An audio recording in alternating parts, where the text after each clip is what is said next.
definitely keep it. Stand by. We have another call to make. Fox News Decision Desk is now projecting that Donald Trump has won the state of Georgia, which is also important. It wasn't, this again is part of the Romney coalition, so he needed to win this. This is part of the assumption to that 253, but an important one to him, and it has gone red. And it did take a long time to get there, but she did not flip it. Okay, sorry, you were saying. Those first 100 days will be very important. Kimberly makes a great point about the Supreme Court. They also have so many appointments that will have to be made, and it's very interesting to find somebody who is not a Washington insider. Who do you choose? Like, who is your circle that you're going to put into run the government? Eric Bolling, do you think he still means that Sarah Palin is going to be part of the cabinet? New York Times, I'm getting this from Mission Control. I will tell you, the man the New York Times says we have a 94% chance to win it all. I told you. How long have I told you? How long have I told you? You can't believe these people. You couldn't believe them. They were lying to you the whole time. $1 trillion spending spree. He still says he's going to build the wall, but he says we're going to pay for it, and then he's going to sort of seek reimbursement. Very quickly. Brexit. Well, the peso drops. I don't know if he's going to be able to pay for it. The Cubs, Donald Trump, all underdogs. No one saw it coming. I called all three of those. I had history in all three of those. Look, can we also bring up the ones you didn't call? What? Can we bring up the ones you didn't call? Greg, I've been here since day one, my friend. I called every single one of these through the primaries all the way through. It's not about you. It is not about me. You're 100% right. However, it's about the country. The country has spoken. And I do push back on the insider versus the outsider. I think he is the outsider, and that's what they're ready for. Well, let me just say, you know, as a different voice, the idea that you would say, oh, I'm going to have Mayor Giuliani as my attorney general.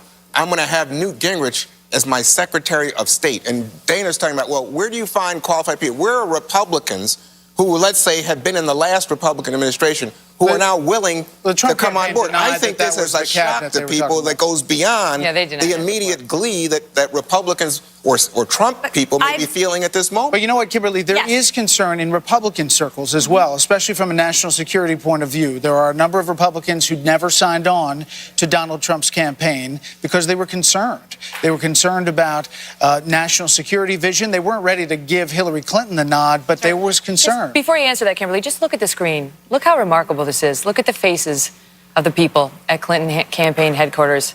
You can feel the concern. Look at the furrowed brows. It's somber. It's very somber. They understand exactly what is happening, and there is shock on the faces of her supporters. Sorry, Kim, go ahead. Yeah, no, obviously there's a serious concern for them tonight because the pathway that they thought was going to lead to the Oval has not proven to be true thus far. Looks like a Coldplay concert. Yeah, as it relates for Chris Martin, as it relates to national security, that is one of the issues, actually, that residents... I think that will settle down, and I also think that that there will be a significant number of Republicans in Washington who either worked for Reagan, George H.W. Bush, or George W. Bush, who will be willing to come back in and be a part of that team if Donald Trump wants them to be a part of it. Those spots will be filled. They will be ready, willing, and able to serve. That should be his first 100 days to reach those people, the people who were never Trumpers, even say, look, I still need you. We still need you as a party. This is still the Republican Party. And if he can do that, if he can bridge that, throughout the primaries that even women cared about, and the economy, food on the table, money in the wallet. Boy, well, he can assemble something resembling a team of rivals. So this is like an emotional blah, right? So everybody just went, but I'm just telling you, I'm not sure this is good for America. That's what I'm just saying. I mean, everybody may feel, oh, I can't, I'm so glad that Donald Trump they don't like did that it. one. But I got to tell you something, you got to wonder, Dana says the rest of the world is going to adjust to this quickly. I do not Well, not think quickly. so. I said it will settle down, and I think that the question of what Donald Trump will or will not do in terms of foreign policy, he's not going to make any sudden moves.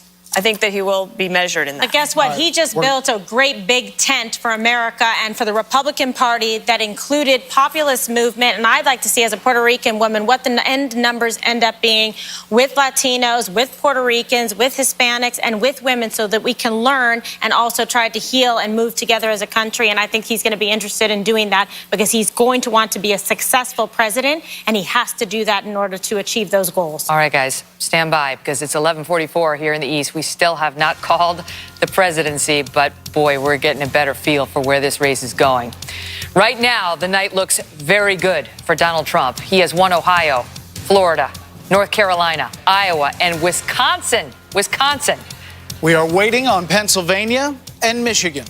Fox News live coverage of a pretty amazing election night when you think about all the scenarios from the very beginning. 2016 continues next.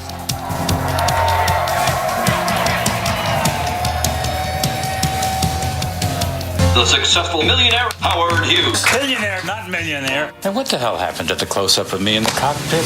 From Academy Award-winning director Warren Beatty. Hi, I'm Frank. Hi. If anybody working for me wants to strike up a relationship with one of our actresses, I have to fire him. Warren Beatty, Lily Collins, Alden Ehrenreich, Annette Bening, Matthew Broderick, and Alec Baldwin. You do know why Baptists think sex is bad? Because it might lead to dancing. Rules don't apply. Rated PG-13. In theaters November 23rd. The pursuit of healthier. It begins from the second we're born. Because healthier doesn't happen all by itself. It needs to be earned every day. Using wellness to keep away illness. And believing a single life can be made better by millions of others. As a health services and innovation company, Optum powers modern healthcare by connecting every part of it. So while the world keeps searching for healthier, we're here to make healthier happen. Optum. Healthier is here. Hey, Jesse. Who are you? I'm Vern, the Orange Money Retirement Rabbit from Voya.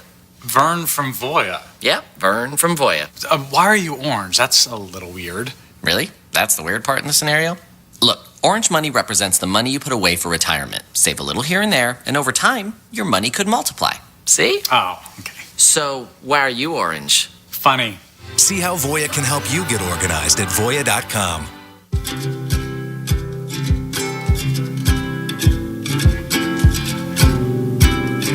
Looks like we're bound to start anew. Who better to start it with than you, dear? See you next year. This season, start a new tradition. Experience the power of Infinity now with leases starting at $319 a month. Infinity. Empower the drive. Donald Trump, 254 electoral votes to Hillary Clinton's 209. He is on the verge, potentially, of winning the presidency of the United States. Sean Hannity joins us now by phone. Sean, your thoughts on this night? Hey, guys, how are you? By the way, you got to get Juan Williams off that ledge he's on right now. We got to help him. Look, Brett, what everybody has missed here is Donald Trump has had to go against a Republican establishment, a Democratic establishment, a media establishment, a globalist establishment.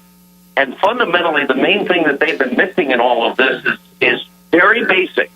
And that is we have 13 million more Americans in poverty, 13 million more Americans on food stamps, 8 million more in poverty, the lowest labor participation rate since the 70s, the lowest home ownership rate in 51 years, the worst recovery in 40 years.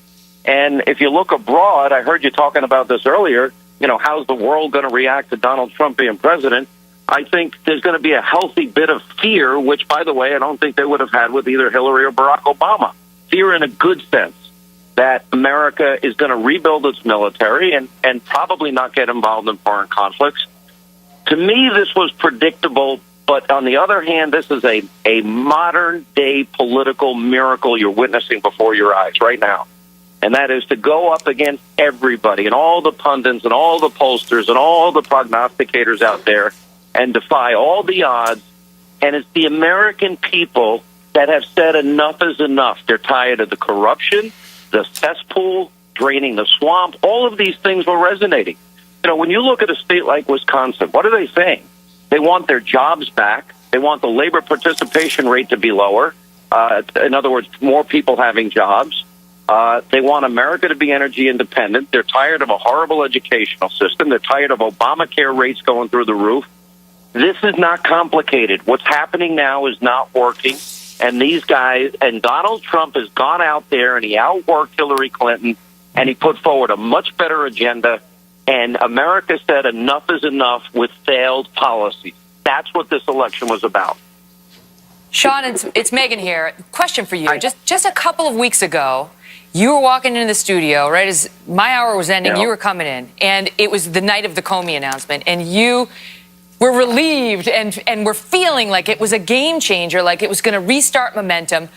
Do you feel like that was the moment, that was the tipping point that switched things back after what had been a hideous month for Trump?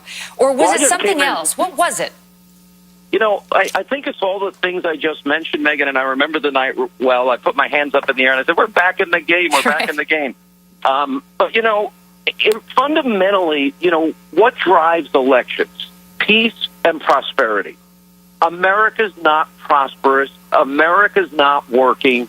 Hillary lied about her emails, lied about Benghazi. She's corrupt. She's so dishonest. Look at the exit polls tonight.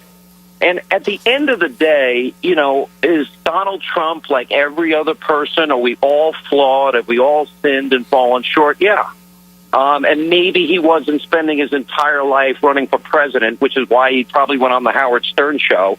If my plan is to run for president, I probably wouldn't go on Howard's show. And with that said, Americans saw through that, and they saw a guy that was really successful and really had a dream that America could be a lot better. Look, we have nearly 50 million Americans in poverty, nearly 50 million Americans on food stamps, 95 million Americans out of the labor force. These are millions of our fellow citizens that are suffering. Things are getting worse. This president's taken on more debt than every other president before him combined. And Americans are looking at their children and grandchildren and say, this is immoral. This has to stop. And that is the reason why I felt confident coming into tonight that he had a very good chance, although a difficult path, as we've been following the news all night. And he was able to pull it off because the American people, deep down inside, they cut through the clutter, they cut through the noise, they cut through all the spin, and they said, we're not on the right path. Sean, and that's what drove tonight's election. Yeah, go ahead, Brett. Is this a country that has changed its demographics? Is it a country that is now, as you say, ready to kick the table over and say Washington doesn't work? Where do you see this? Where do you see the state of the country right now? I think the state of the country is simple, Brett. You know, look, it's not that complicated if you really think about it. For example, is it really that hard to get away from NEA, top-down education, run from Washington, Common Core standards, or better to give it back to states and local municipalities? You know, when Washington promises keep your doctor, keep your plan, and save $2,500 per family a year, and people lose their doctor's plans and are paying, on average, $4,100 a year more, and then they're seeing increases next year of 100%, you know what? They begin to realize they've been lied to. When they see a foreign policy where there's 600 requests before the Benghazi attack, and our government did nothing, they say government's failing. When brave men and women fight, bleed, and die in Mosul, Ramadi, Fallujah, and Tikrit, and Baghdad, and then we pull out and create an opening for ISIS, they say that's a failure. When you give $150 billion to the number one state sponsor of terror, that is a failure. And on every objective measure, you know, thank God the American people, this is about one thing. They see that Washington is broken. And by the way, Republicans are just as guilty. Paul Ryan is not going to be the Speaker of the House in January. I was going to save that for my program tomorrow. He's not going to be the Speaker. His state went for Donald Trump tonight.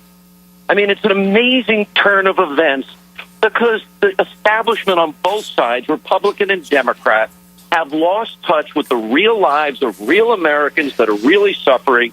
And Donald Trump has now opened the door and said, we're going to fix it, and we're going to turn that table over.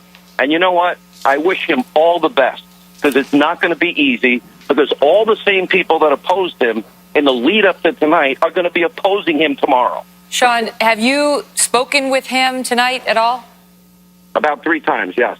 What did he say? What's the mood? If whatever you can share. You know, he's kind of superstitious. Like I've talked to him nights before he do debates and stuff. I don't want to talk about it. You know, so he's kind of been, you know, just holding his breath like the rest of us and waiting and watching. And you know, I think he's very sober about it. And I think, you know, he's a guy that loves a big challenge. I mean, when you think of you know, it's not something I do, although I worked in the building industry, hanging wallpaper and painting and framing and laying tile. But if you take a piece of land and you say, all right, I'm going to build 150 stories and go straight up, it's a pretty ambitious project. And I think he views this the same way. That Do you think even he had an understanding that he might win this thing tonight? I mean, of course, you always hope and you think, but realistically, because some of the messaging we got out of the team, the Trump team, early in the evening was like, well, we wish we had more support, but it didn't seem like even they expected this. I told him yesterday and I told him tonight, do not believe the exit polls. No matter what happens, don't buy it. And, when the exit polls came in, sure enough, I mean, you guys were both on the call, it didn't sound good for Donald Trump early on. And I just felt that, like what we have seen in Great Britain. Look, I'm going to tell you other issues that are resonating. The fact that our borders are wide open and you have 95 million Americans out of the labor force, and then you have 11 million people that didn't follow the law and the rule of law, competing for jobs and driving down wages. To the average person that's out of work, that's a big deal.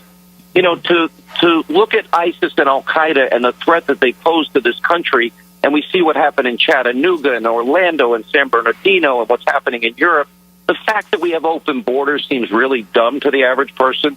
The idea that Hillary, behind closed doors, according to WikiLeaks, says we can't vet refugees, but she's going to increase the number of refugees by 650%.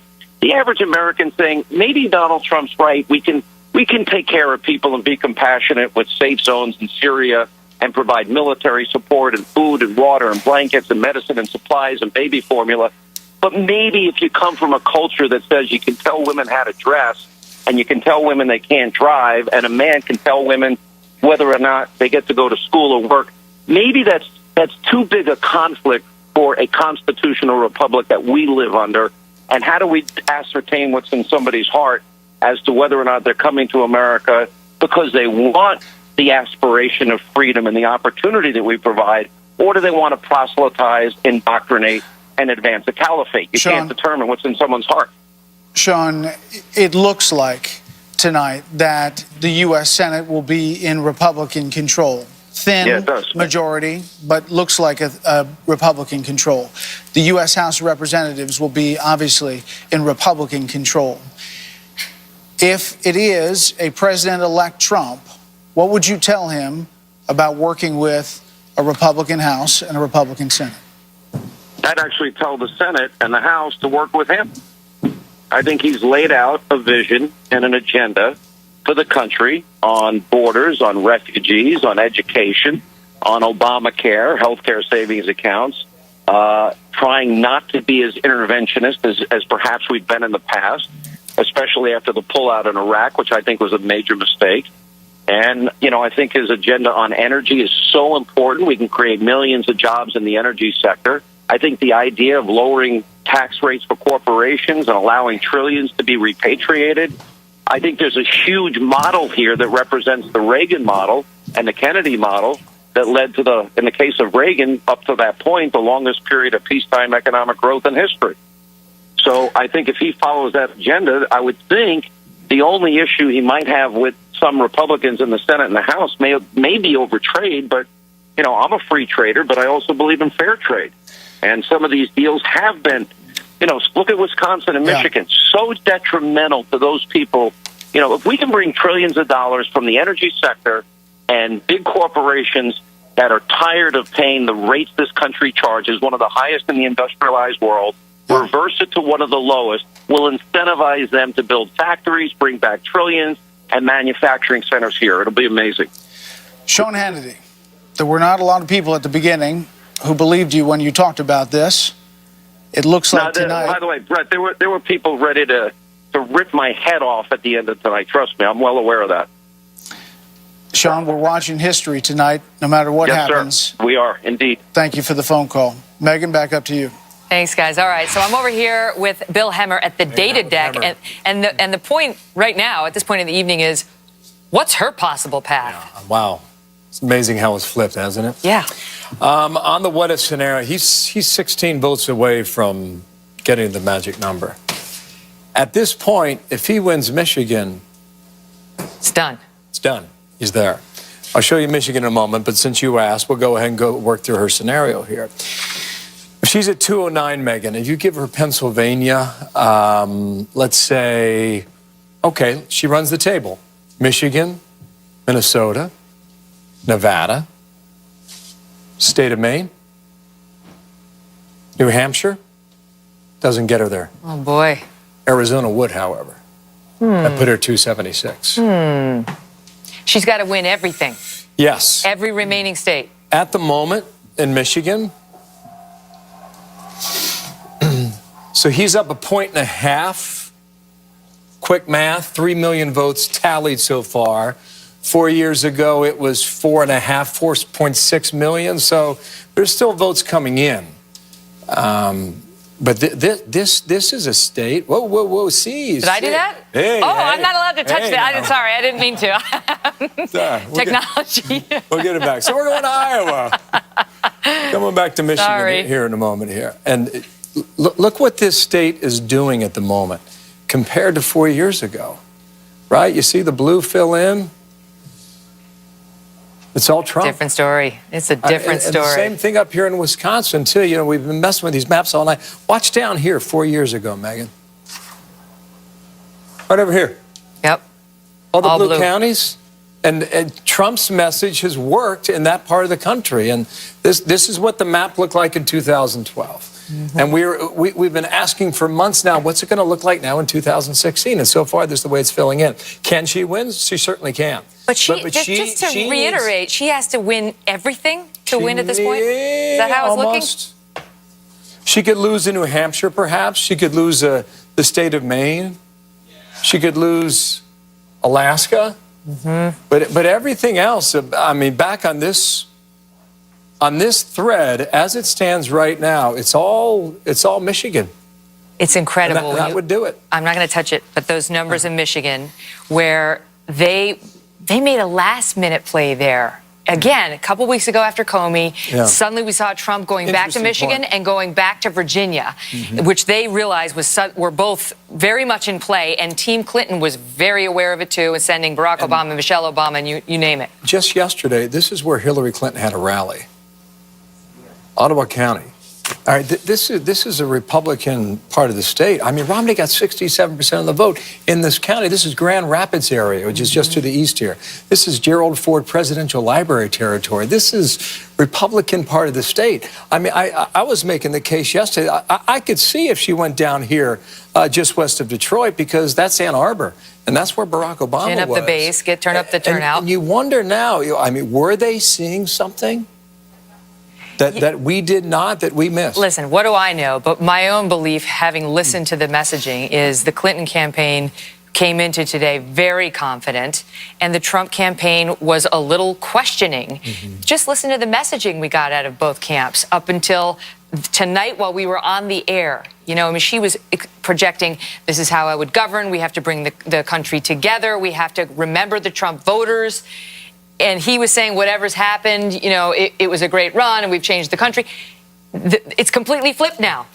On Friday afternoon, I met with 3 of the leading members in the Trump campaign, and they were adamant that they were winning North Carolina and they were going to win North Carolina. But they always say that. I understand. And they were arguing that their internal numbers show them that they're up 100,000 votes, whatever it is. I can pull up the number and see where we are. But the point is that they were debating why we still had it as a toss-up.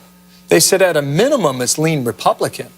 And they also felt very good about Florida, too. And we got in these debates back and forth, and that's when the whole Michigan conversation came up. I agree with you. I think in the past week to 10 days, that's when the question about Michigan was even discussed. Because prior to that, he had been hemorrhaging in the polls, right? We had the Access Hollywood, we had all the female accusers come out. Prior to that, it was the Alicia Machado thing, and there was just all sorts of traps, so the debates didn't help him. The numbers were not on his side, but there was a shift a couple of weeks before this election night, and from the look of it, she never recovered. Yeah, I would just add, you mentioned Michael Moore about 30 minutes ago. He was on another network the other day, and he said, I'm warning you, I know the people who live in my state, and I know how they think, and I know what their concerns are. And I remind you that Hillary Clinton in the pre-polling in the primary against Bernie Sanders was up 8 to 12 points across the board. And he stunned her in that state. And Michigan's notorious for bad polling, for polling that's bad. Depending on how this turns out, the Clinton team may agree with that. And they will start their own recriminations probably in about 30 seconds. Hammer, thanks. You bet. Brett? There are some sad faces at the Hillary Clinton campaign headquarters. Some people crying, stone-faced. They can't believe it. And we're back with our panel: Brit Hume, Chris Wallace, Karl Rove, Chris Stirewalt, Joe Trippi, and Tucker Carlson. Chris, we were talking about Michigan upstairs, but frankly, Minnesota's. Well, she's got to draw to the inside straight. And I mean, this is basically every election, you play the game. We'll click this, we'll flip that. Well, what if he did this? Well, what if he did that? And it's 270 this and 270 that. This is the craziest inside straight path that she would have to draw at this point. She's got to run the whole northern tier. She's got to get Arizona. She's got to do it all. Now, she can do it, but right now, Minnesota looks really hard for her. And we identified Minnesota early on in this campaign as a place that could be good for Trump if he could get these independents. This is Jesse Ventura country. If he can get these blue-collar white voters to come in for him, Minnesota could be good, and it's looking good for him. Joe Trippi, she has to win in Michigan and New Hampshire, both places she lost in the primary. Yeah, no, Chris is right. You look at this, Minnesota, Michigan might come back. Trump's ahead there right now. But Minnesota's looking at that may be the tougher thing for her to pull off. Mondale's revenge. There. And then I've been talking about New Hampshire all night long. I thought she's going to have to win there to do this. So what is your thought right now? I mean, what you came into the night pretty confident. Yeah, no, I'm surprised, and yeah, you know, never. I thought. Are heads exploding with people you're talking to, or what's happening? No, I think most people. It wasn't that they thought that she was going to blow him out or anything, but they thought there was no path or very tough for him to get to 270. Yeah. And that was her protection. You know, with all the flaws and everything else, they thought that was going. I thought too. She's now where we thought he was. Right, exactly. It's totally flipped. That's the shock is it's not that she doesn't have a path to 270, but she's now the one that has to thread the needle. And when you look at the states and you look at these counties that are out, you look at what's going on, particularly Minnesota. That may be the place that if she doesn't make it, it may be because of Minnesota, actually. Oh, yeah. Karl Rove. I came into tonight thinking that he could sweep, but probably wouldn't sweep Ohio, North Carolina, and Florida. But in Wisconsin, we made a run at that state twice. Came within 5,500 votes in 2000. Talk about that for a second. The lack of what was perceived as a lack of a ground game with the Trump campaign. The RNC had a ground game in a lot of these states. Hold on. Yeah. And he was criticized by a lot of people, a lot of election experts who said, this is a nothing campaign. He's not spending enough money. He's not running ads, but he was doing free media, bouncing around the country, and he ran the inside straight. Well, if he winning Wisconsin, he ought to thank two people, Governor Scott Walker and Speaker of the House Paul Ryan, because they have built in that state a political machine through Walker's races that extends from the top to the bottom and is better organized than probably any state in the country. They have every precinct covered. They have all the people. They have all the technology. They have all the enthusiasm and all the leadership, and they've executed. If I were Sean Hannity, I would not be recommending that if Donald Trump wins the presidency, the first thing he does is pick a fight with the House of Representatives and try and get Paul Ryan out. Paul Ryan is probably one of the big reasons why he carried Wisconsin tonight.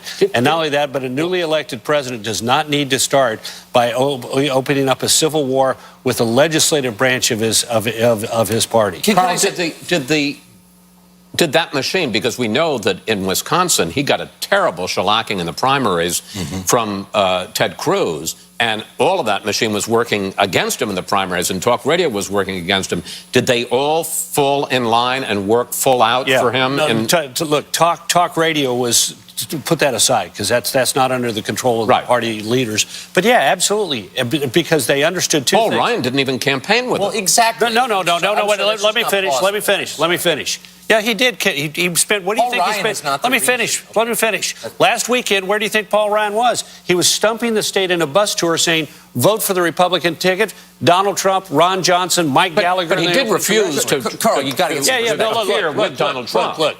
Sure, he didn't campaign with him. He campaigned on behalf of the House of Representatives around the country, raised $50 million. All right, let's but hold on, Carl. Look, I'm not arguing against Paul Ryan. I think he's in a very tough spot. I think he's an honorable guy, and I think he'll do his best to accommodate this new world.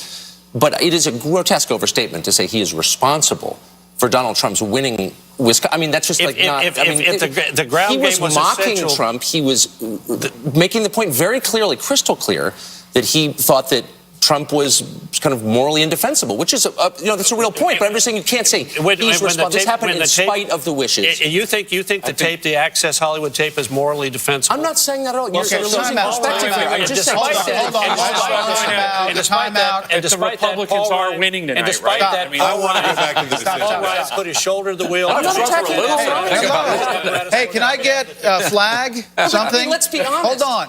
Trump won in spite of the desires Joe of Trippi. people who hold The office reason as why, Republicans the in DC. really reason why we're here is one, Donald Trump hit a chord with people who were fed up with Washington. Absolutely. Two, Hillary Clinton did not mobilize the President Obama's coalition. She underperformed in African Americans. Can we say that tonight? Well, yeah, that's definitely true. But the other side So of that where was is this Latino vote that was supposed to be? They were never going to the African Americans were never going to turn out at the rate they turned out for the first African American president in history. That wasn't going to happen. It's clearly, look, there's two things that actually, I'll tell you what really interested me in the exit poll. There was a question in there that asked, do you want to continue President Obama's policies? Do you want to undo all of his policies?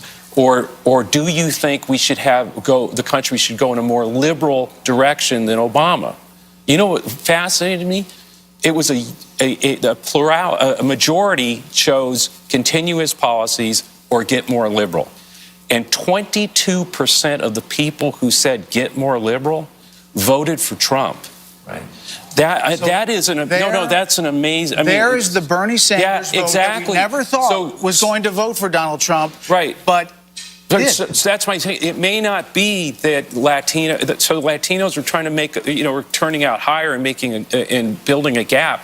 But when you look at the exit numbers, the fascinating thing is, did progressives actually, were there those people who actually voted for Trump? And I'm not blaming them. I'm just saying that's a number I'd like to get into. Last word, really quickly. Really quickly, it's pretty clear what happened, or what's happening, which is there were two models for this electorate. One of them included a lot of downscale white voters, a lot of blue-collar white voters who were going to storm to the polls and do it. They did it. I have one disagreement with this. We got two candidates here who together are 95% of the electorate. We have the highest percentage of third-party votes that we have had since 1996. She loses Michigan, she can call Jill Stein. And what's happening is we are having that's a great point. We are having some white voters who might otherwise be found in the camp of the Democrat or the Republican who are saying a pox on both of their houses. I'm moving in to the third party. And you can see that in that answer. All right, we are now at 254 electoral votes for Donald Trump, 209 for Hillary Clinton. We are monitoring both campaign headquarters, and we are watching the results from some key states after this. Lobbying is about foresight, about anticipating your opponent's moves and devising countermeasures. How does she manage that? Our system is rotten, and I will fight to change it. You can't possibly win this! Sergeant Inquisition. I've used whatever resource I have. You crossed the line. You know the word annihilate? It means reduced to nothing. It's about making sure you surprise them, and they don't surprise you. Miss Sloan, rated R. I spy something that starts with M. Mickey! The 2017 Mitsubishi Outlander, one of America's safest crossovers, well equipped for under $24,000. Get up to $3,000 cash back on select models during the Mitsubishi Motors Holiday Sales Event. Our eyes. They have a 200-degree range of sight, which is good for me. Hey! And bad for the Barclay twins. Take care of all your most important parts with Centrum, with our most vitamin D3 ever.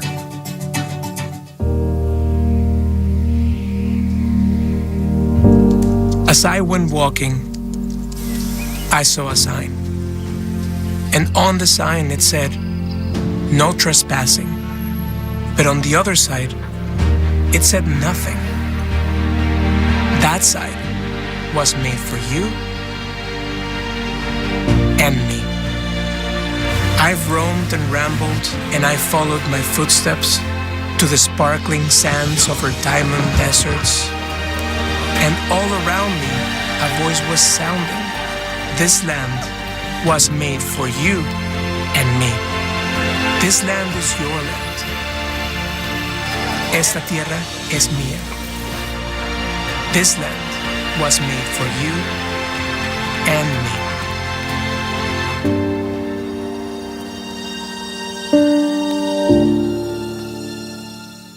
My fellow Americans, in this election, GoDaddy's record is very clear. When it comes to getting a domain name or building an awesome website, there is no other candidate that's more affordable or worthy of your hard-earned trust.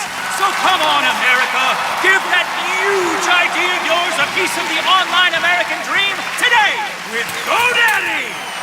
Get your .com domain for just 99 cents for the first year. GoDaddy.com.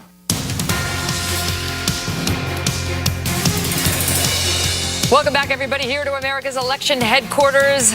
Fox News in the center of the world, just down the street from another part of the world. Trump HQ, which is at the Hilton, steps from here. Hillary Clinton's headquarters for the night, which is at the Javits Center further downtown. And we are told that Donald Trump is now on his way over to the Trump headquarters, which will come as great news to the people who've been standing there all night and seeing the mood shift from concerned, a little worried, to downright jubilant, and of course exactly the opposite over at Clinton campaign headquarters. Just a little bit of color for you. David Plouffe, who helped get Barack Obama elected twice, has been saying all along that he really felt that the Electoral College advantage for her would ensure her victory tonight. And of course, he wasn't the only one saying that.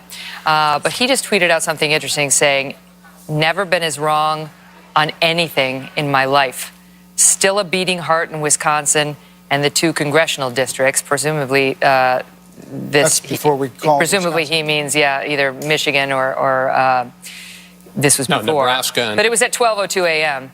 But sobriety about what happened tonight is essential. Sobriety about what happened tonight is essential. And we're hearing that more and more already from commentators about how people need to get real about the projections and the misreading of the electorate. Let's bring in our panel. Britt Hume, Chris Wallace, Karl Rove, Chris Stirewalt, Joe Trippi, Tucker Carlson, and we welcome Martha McCallum. Chris, perhaps the person who is most unhappy about this moment and this Electoral College vote total that we see now is on the second floor of the White House.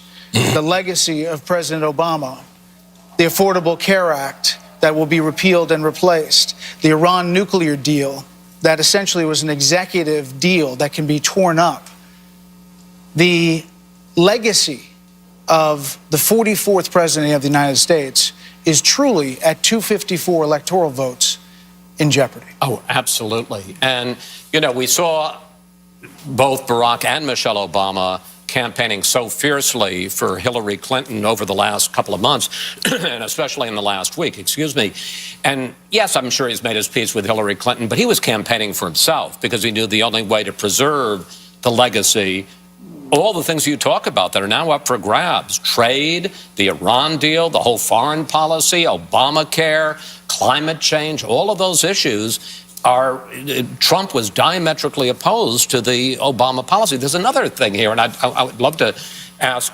Karl about it because he'll have the historical fact. 8 years ago, when Obama was elected, he got a filibuster-proof majority in the Senate and a huge majority in the House. He had all of Washington under his control. Now, it looks like if he's the president, if he's elected president, this is what I'm going to ask Carl. When was the last time, because it didn't happen under Reagan, didn't happen under either of the Bushes, when's the last time that a Republican president had a both-house Republican Congress? 1928. 1928? Wow. So Eisenhower never had it either? Wow. That's incredible. Never Think had the about House. that. He had the Senate. You know, picking up, though, on Brett's point, the executive orders, Britt, one after the other, well, and the seizing of executive power. If you add up all the executive orders and all the regulations that were imposed that were simply done by executive authority. By pens and phones. Exactly, by his pen and by his phone. It is an enormous amount. And Trump has promised to just pull them all back. That could have as much of an impact as anything he can do, particularly early on, because these are things that can be done with the stroke of a pen. And on the flip side, though, Britt, on the flip side, these Democrats who defended it and had no problem with a strong executive wielding his pen and his phone in that way may feel very differently about it when it's Donald Trump's pen and phone. Of course they will. And one other thing that might be worth pointing out tonight is you got two Republican Senate candidates who moved away from Trump conspicuously. Joe Heck in Nevada and Kelly Ayotte in New Hampshire. They're both in trouble. It didn't end up helping them in those cases. And I think that's an interesting point. We've also got the Supreme Court. It's a 4-4 tie, and we thought that, you had the Merrick Garland nomination. Yeah, that's gone. Well, that's right. And now you've got not only the one that will determine the balance of the court, but you've got some older Democrats like Ruth Bader Ginsburg, who I suspect probably thought, well, I can wait, and during Hillary Clinton's term, I can retire, and Stephen Breyer, and this could become a dramatically different Supreme Court. Martha, we want to bring you in. Bill Burton, by the way, on his Twitter account, my country is a different place than I thought it was when I woke up this morning. You're going to hear a lot of that. This is a stunning, stunning night, if indeed it looks like the outcome is what it appears to be. And let me just point out a couple of interesting small exit poll details that we haven't looked at yet that I think are revealing. So for people who said neither one of these presidential candidates is qualified to serve in this office, for that sliver, they went for Trump 69%. Okay? So for people who were disgusted with their options, 69% of them went for Donald Trump. How about this one? Neither presidential candidate has a temperament to serve in the White House. Neither one. Of that sliver who said that, 70% of them went for Donald Trump, and 11% went for Hillary Clinton. So for the people who, and there were a fair amount of them, didn't like either candidate, and they had to pull the trigger, and they had to make a choice, they went for Donald Trump. And you think about Donald Trump standing on that stage saying, why not give it a try? You got nothing to lose. You got nothing to lose, right? And when you think about, and I'll bring it up again, the Mitt Romney model or John McCain model of the other Republicans who have run and lost, he outdid those voters with working class whites, with black voters, with Hispanic voters. And a few more people identify as Republicans. Tucker, he also did it with evangelicals. That's right. I think we're going to see more evangelical vote, I think, that we've seen since back in 2004. For sure. I'm struck by the division. So of people who voted for Hillary Clinton, according to the first poll we got tonight, 97% said that a Trump win would be, quote, scary. 97%. So it's not just Hillary who's in mourning tonight. It's the entire Democratic Party. It's virtually every corporate CEO. It's every director of every big bank. It's every hedge fund manager. It's almost every elected official in Washington. It's every lobbyist. It's every pollster. It's the entire, I'm serious, it's the entire world that we live in.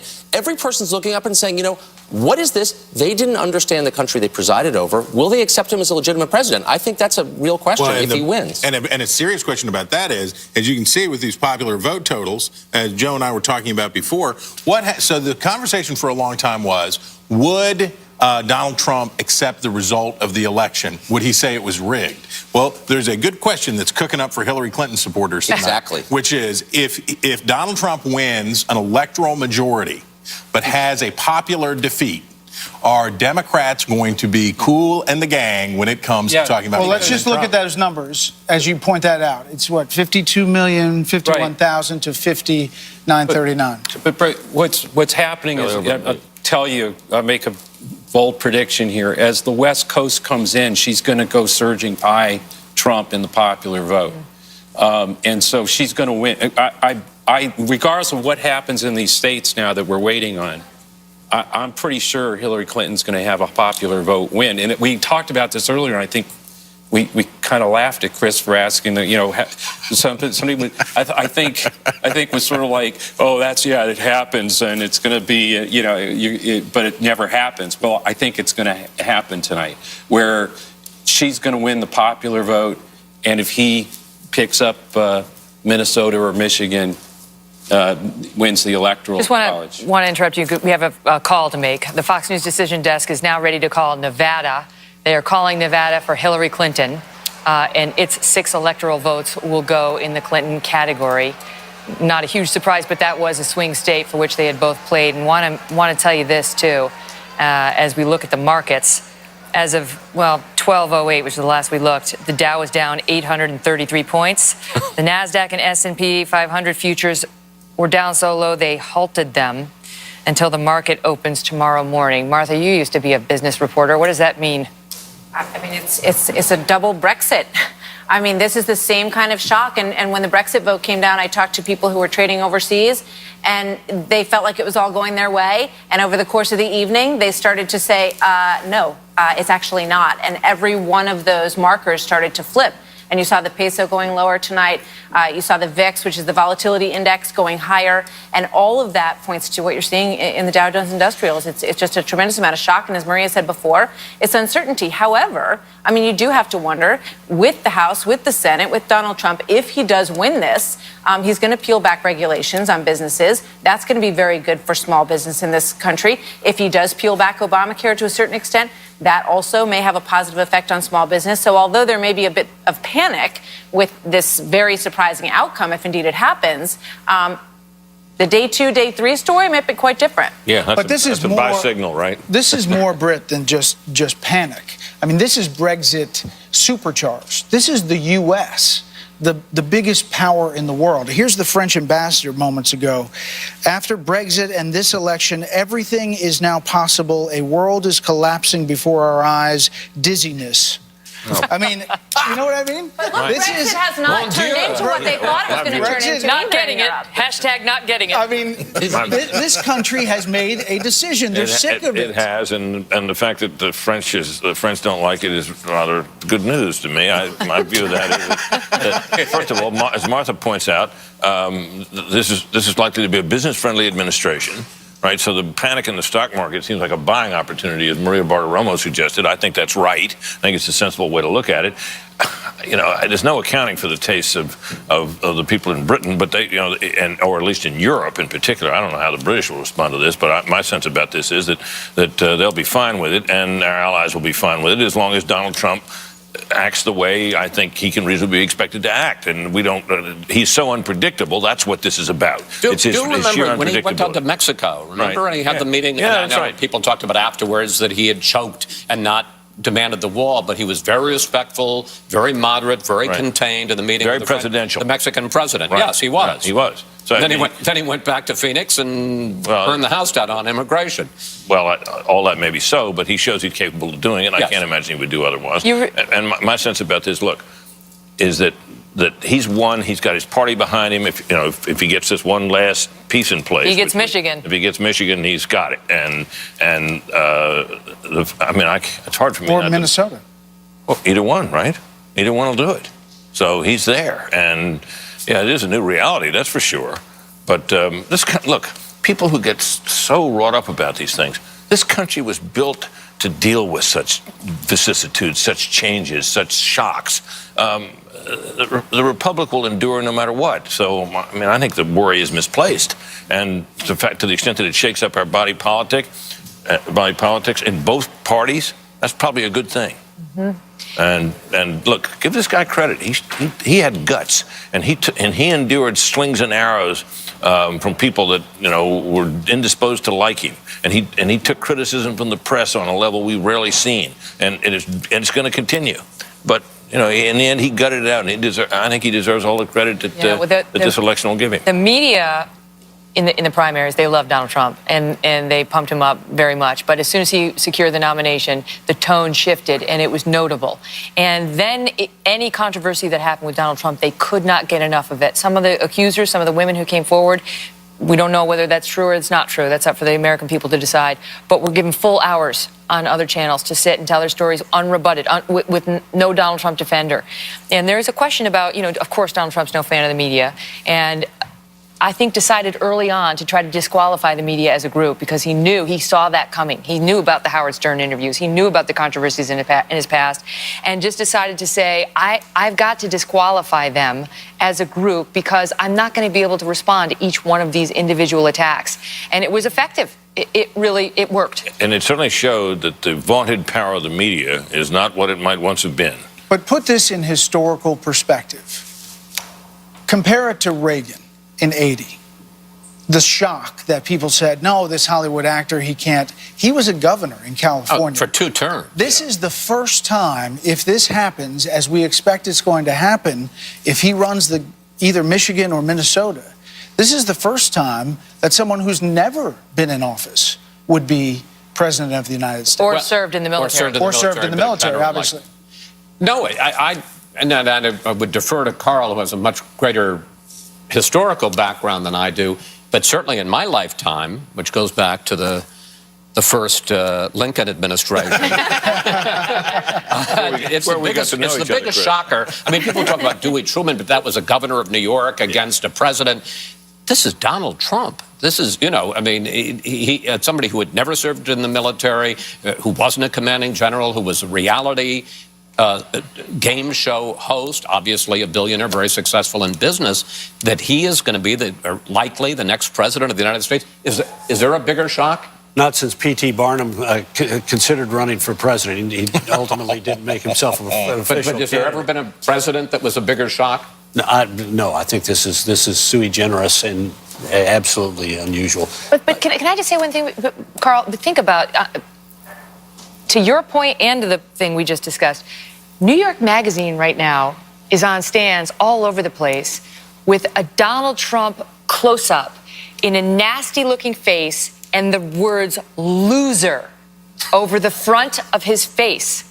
That's what's on the stands right now. He may hold that up like the Tribune. That's a Dewey versus Friday. You talked to an editor. Yes, who said, I was just in a meeting, we're putting this on the cover, and I said, though I'm a liberal, should we really do that? Like, maybe what if he wins? Like, should we really do that? And everyone in the room said, come on now. Right. You know what I mean? Get to the children's table. You're an idiot. The George Stephanopoulos clip early on in the early Republican primaries, where he was asking on ABC News, who do you think is going to win? And I think it was Ann Coulter at the time said, I think Donald Trump. And everyone burst out laughing. Now, granted, the odds were against him, but he was literally a joke to so many of these pundits. He could have a Dewey moment. He could take that magazine cover and hold it up tonight if he wins. One of the other things that happened was a view was taken by many in our trade that because Donald Trump was such an exotic character, that the normal neutrality that is the style and the method in which we cover campaigns was to be suspended, because to treat him and Hillary Clinton as on a par with each other was, quote, false equivalence. And so they didn't take the idea that they felt relieved of the obligation to cover him fairly, even after he got the nomination. And that has extended. I think especially after he got the nomination. Yes, and the front page of the New York Times and the Washington Post should look to themselves. I know they have made comments about our network, but the outright bias and total lack of objectivity of the paper of record is a shame. Well, I agree with that, and I would say, look, I wasn't a big Trump fan at all. But when I took this 2 months of this job as an anchor, I felt I was still under the obligation to try to treat him fairly. And I think too many people suspended that. And I think we at this channel did a pretty good job of playing it straight for him. And we had some people in our midst who were outright Trump backers. I'm just talking about those of us who cover news on a day-to-day basis. All right, let's take a live look. Trump headquarters with the podium there and the signs, Make America Great Again, and a shocked Clinton campaign headquarters. As we have a moment of history that is happening, we are waiting for Michigan, we are waiting for Minnesota, we are waiting for New Hampshire. And we're waiting here on Fox News Channel, election coverage 2016.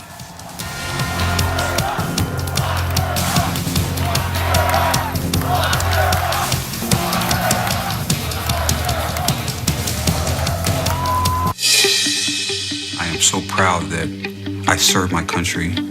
I can't imagine not having Wounded Warrior Project in my life. We need Wounded Warrior Project to help us in our ongoing recovery. My family learned that they weren't in this by themselves. Wounded Warrior Project definitely saves lives. I am living proof that this organization works. We boarded the Avalon with a destination. 120 years hibernation means we'll wake up in a new century, on a new planet. But in the blink of an eye, everything changed. Do you know what's going on? We woke up 90 years too soon. There's something they didn't tell us. There's a reason we woke up early. Rated PG-13. New bikes aren't selling, guys. What are you gonna do? How about we pump more into promotions?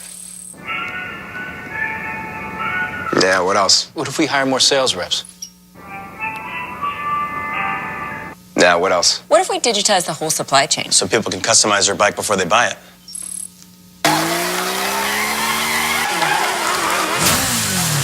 That worked better than expected. I'll dial it back. Yeah, dial it back. Just a little. Live business powered by SAP. When you run live, you run simple. Every sip of Palm Wonderful Pure Pomegranate Juice unleashes powerful antioxidants.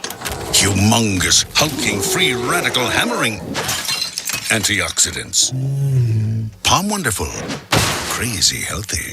With Nature's Bounty hair, skin, and nails, you'll enjoy lustrous hair, vibrant skin, and healthy nails. So no matter what happens, you'll still feel beautiful. Nature's Bounty hair, skin, and nails. Better off healthy.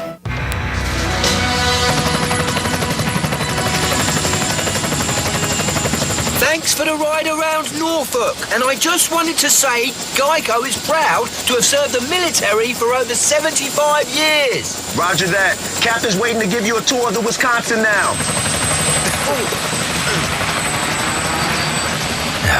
Could have parked a little bit closer.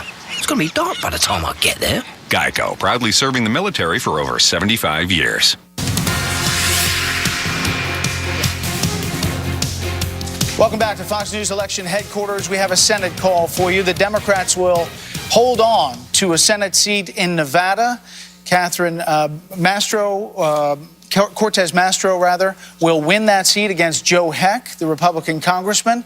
This was a hard-fought battle for the seat of retiring Senate Minority Leader Harry Reid, and it was seen that she could get the machine of the Democrats in Nevada to work for her. It worked.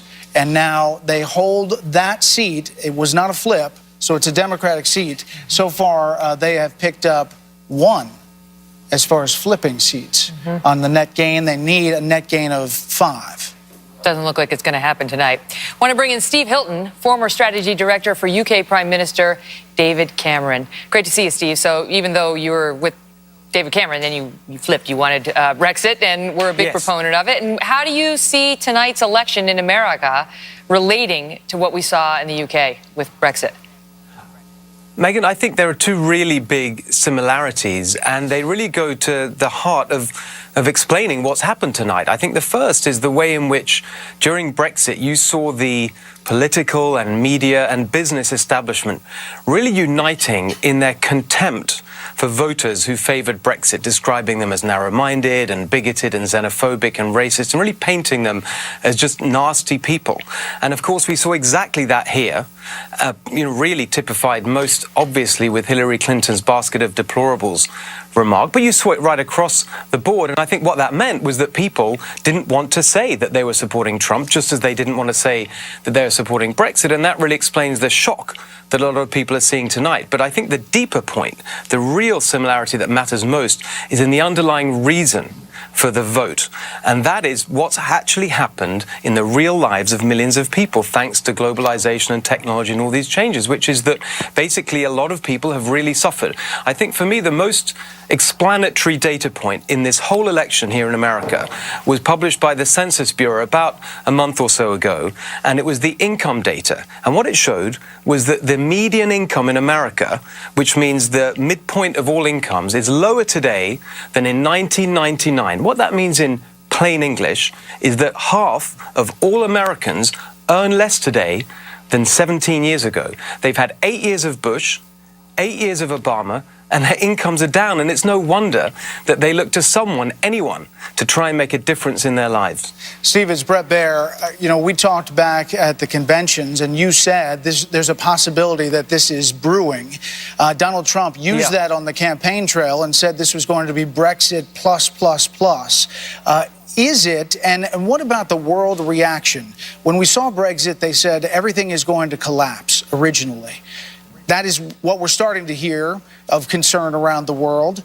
What do you think of that? Well, here I think there's a big difference with Brexit, and a really positive one for our viewers tonight and for America, which is that this is an actual election where you have a candidate standing there on a platform with actual policies that they want to implement if they win. With Brexit, there's a lot of uncertainty, as we're seeing being played out now, in terms of what this vote actually meant. Here, the likely outcome, if everything goes as we're seeing tonight, is that you have a Republican in the White House, a Republican control of both parts of Congress, and that means that you'll actually be able to see the implementation of a real economic agenda that I think, despite the overnight jitters that you might see in the markets, over time will reassure the business community and the financial community that at last we might get some serious economic growth going that will benefit those people that have been left behind and business generally. So I think that in the end, despite what you might see in the immediate short term, this is going to be very positive. And so you think it's going to that people will be reassured as the days and weeks pass in a way that they might not be tomorrow. Obviously, half the country is going to be disappointed here either way, but this has been a particularly brutal battle between these two candidates, and people are going to be licking the wounds for a while now. Yeah, Megan, I thought you captured it really well earlier when you were talking about this, and you were saying, yeah, half the people are going to be cheering, but the other half are going to be thinking this guy who they see as a monster, someone who's dangerous and evil, is now going to be in charge of leading the country.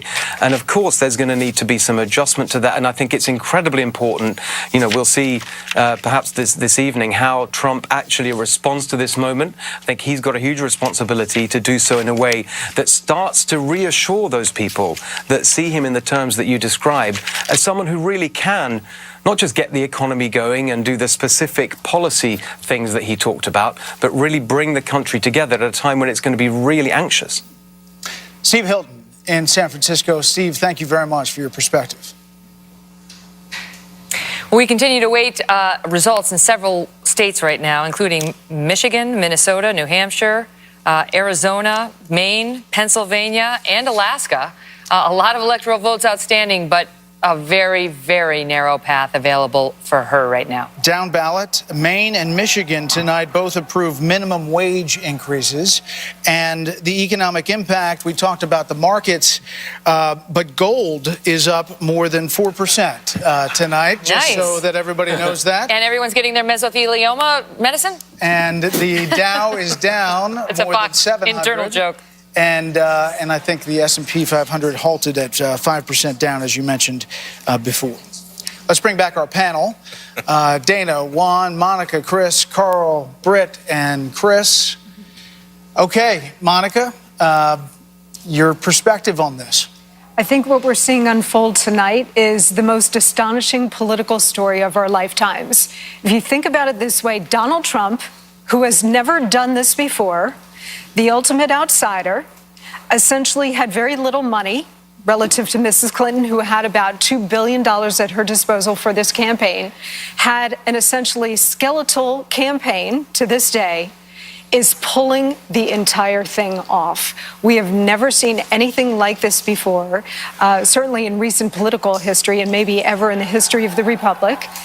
And I think what it shows is the power of the people, that both the Republican conservative base as well as independents, disaffected Democrats, they have taken a look at the bipartisan ruling class and they have said, we've had it with all of y'all, and we're going to try something completely different. By the way, the cheers you hear are the actual boards we're putting up as you're talking, and they have the vote totals underneath. And, much as they love Monica. Right. Michigan, 17, oh, there it goes. But basically, Donald Trump leading in Michigan. Yep. leading in Pennsylvania, and leading in New Hampshire. This was sort of forecast. We talked about how unusual this is, but actually there was a very smart man in 1962 wrote a book called The Image, The History of the Pseudo-Event in American Politics. Daniel Boorstin, later the Librarian of Congress, famous American historian. And he said in 1962, after the Kennedy-Nixon election, that the changing nature of the American media, which he thought was corroding a lot of the traditional sources of authority in our society, and the weakening of the party structure meant that in the future we were less likely to nominate for office people who had demonstrated statecraft. They'd been a successful governor or mayor or senator or congressman. Instead, we would tend to begin to pick people who are famous simply because they were famous. And we've done that. We picked somebody who had never served in office, whether in the military or in the public office, and who basically used the media on his behalf to disrupt the existing political structure and the existing political system. It took a little bit of while for Daniel Boorstin's idea to come off, but it has come off in a splendidly amazing fashion tonight. You know, we talked about the numbers. We talked about them all night, Chris, and we've been talking about them for months, and the pollsters and so on. One of the things we watched for months was this LA Times poll. Yeah. To see whether they were the only ones who had it right. They've had Trump ahead by 6 points for months. Yep. And they polled the same group of people. It was a huge group, but they kept going back to that same group over and over and over and over and over. So he's Does up. this validate that method of polling? No. So he's up a point in the National Popular. Our final poll had her up 3 in the National Popular. The average of polls was 2.5, 3 points. It was the national polling had settled around her up by 3 points, 3 points. He's up by a point in the Popular, but as Joe was saying earlier, by the time we get done count and vote in California, it's going to be pretty close to a tie. The problem that we have as consumers of politics is that we don't see these numbers for what they are. These numbers are suggestions about a zone. This is a shotgun pattern, not a rifle shot. So you put up this scatter shot and you say it's over here. But him winning by 1 point, we were talking about this the other day. Him winning by 1 point or her winning by 4 points were about as, or 5 points was about as equally likely any of them inside that space. Yeah, that's why we need to pay attention at all times to margins of error. Yeah. And these findings, this turns out the way you just outlined, Chris, that would be within the margin. Let me make a point about one other thing that I didn't notice. Maybe you all have mentioned it, but this election might mean the revival of the white vote, and white voters in this election behaved like a minority group. They stuck together to a great extent, and I didn't realize this, but white non-college graduates, we all expected Trump would do great. According to the exit polling.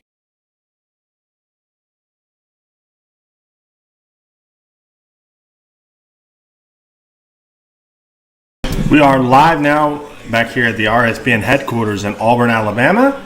And you're looking live at the Trump victory party in New York City at the New York Hilton Midtown.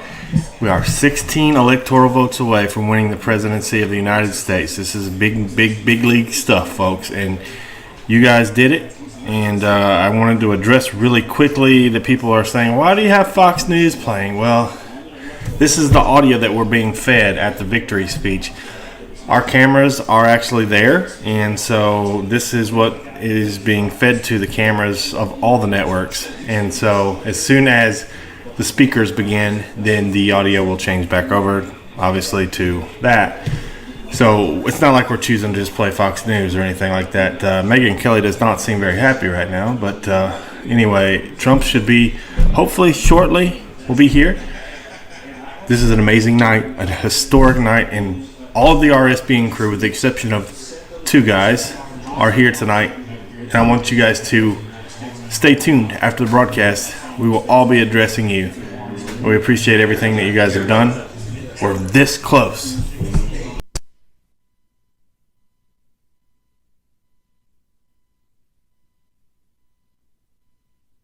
In our society, I worry about that as part of this. And then you said, well, but he tomorrow could express some degree of humility, some grace, some willingness to reach out to Americans who are somewhat put off, if not in total shock at what has happened here tonight. But again, I just don't see any evidence of that in a man that I have watched very closely over the course of this campaign. I see him as someone who holds grudges, pursues those grudges, says I'm going to lock up my opponents. And that scares me. I'll tell you. This is the moment we all ought to suspend judgment. Yeah, exactly right. Wait and see how he acts. Even don't prejudge him. This country has survived elections before in which there were bitterness far beyond the measure of what we've seen in this election. But it all is incumbent upon us to give him a chance to succeed. Yeah, remember Herb Block, the famous liberal cartoonist at the Washington Post, editorial cartoonist. When Richard Nixon was elected president, and he had savaged Nixon, and he always portrayed him with a deep, 5 o'clock shadow, and made him look very sinister.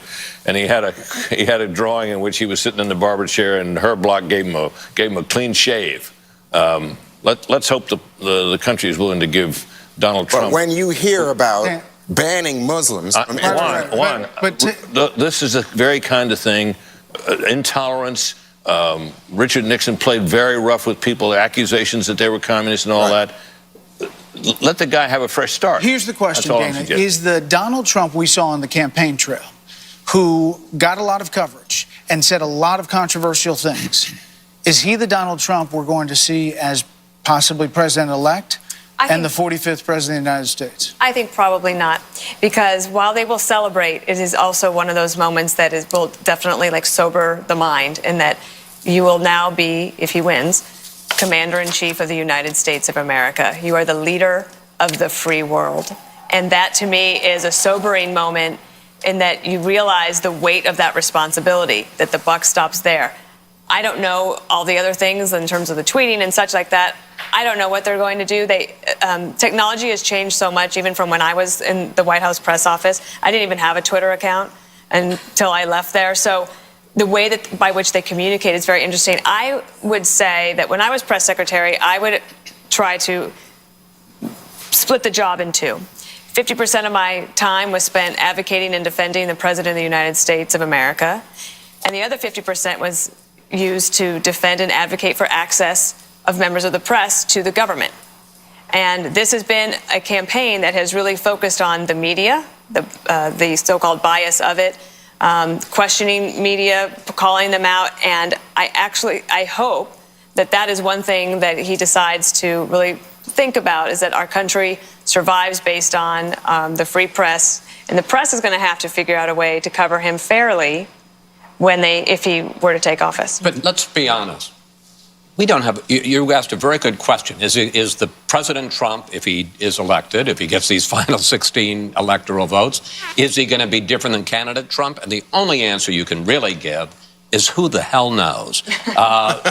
And I don't know that he necessarily knows. But let's face it. He's a 70-year-old billionaire who pulled off the most improbable victory in the history of our country.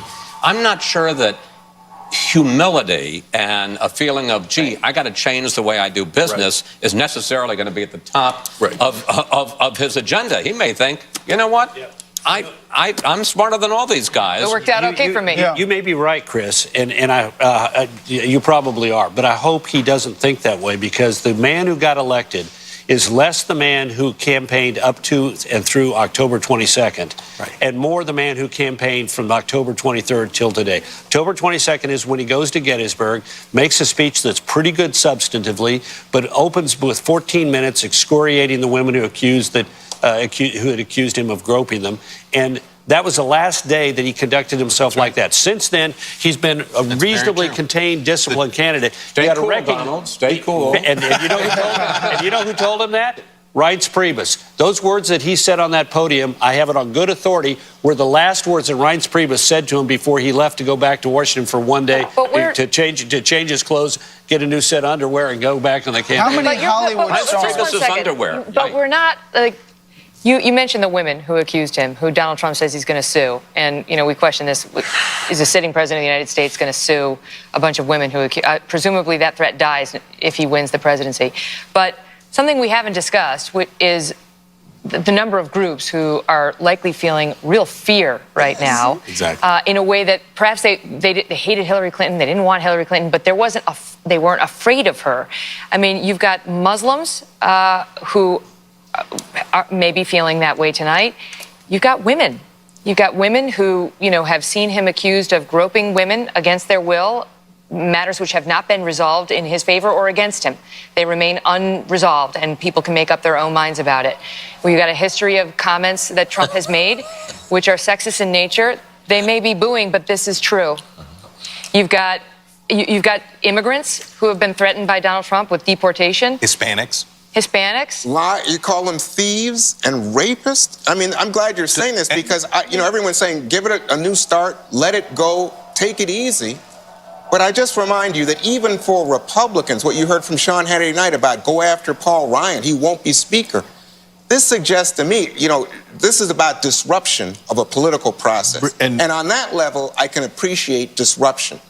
But when it becomes so personal, you feel personally, wait a second, this is someone who has said, most white people in the country are killed by black people. Something that's an outright lie, not true, never taken it back. Someone who says that I can grab women as I please, never takes it back, never apologizes. No, Monica? that's not true. He apologized for the bus He did comment. apologize that. Monica? Yeah, may I? Look, Donald Trump, I think, understands the import of this moment. I also think he understands the importance of an inclusive message of change tonight and going forward.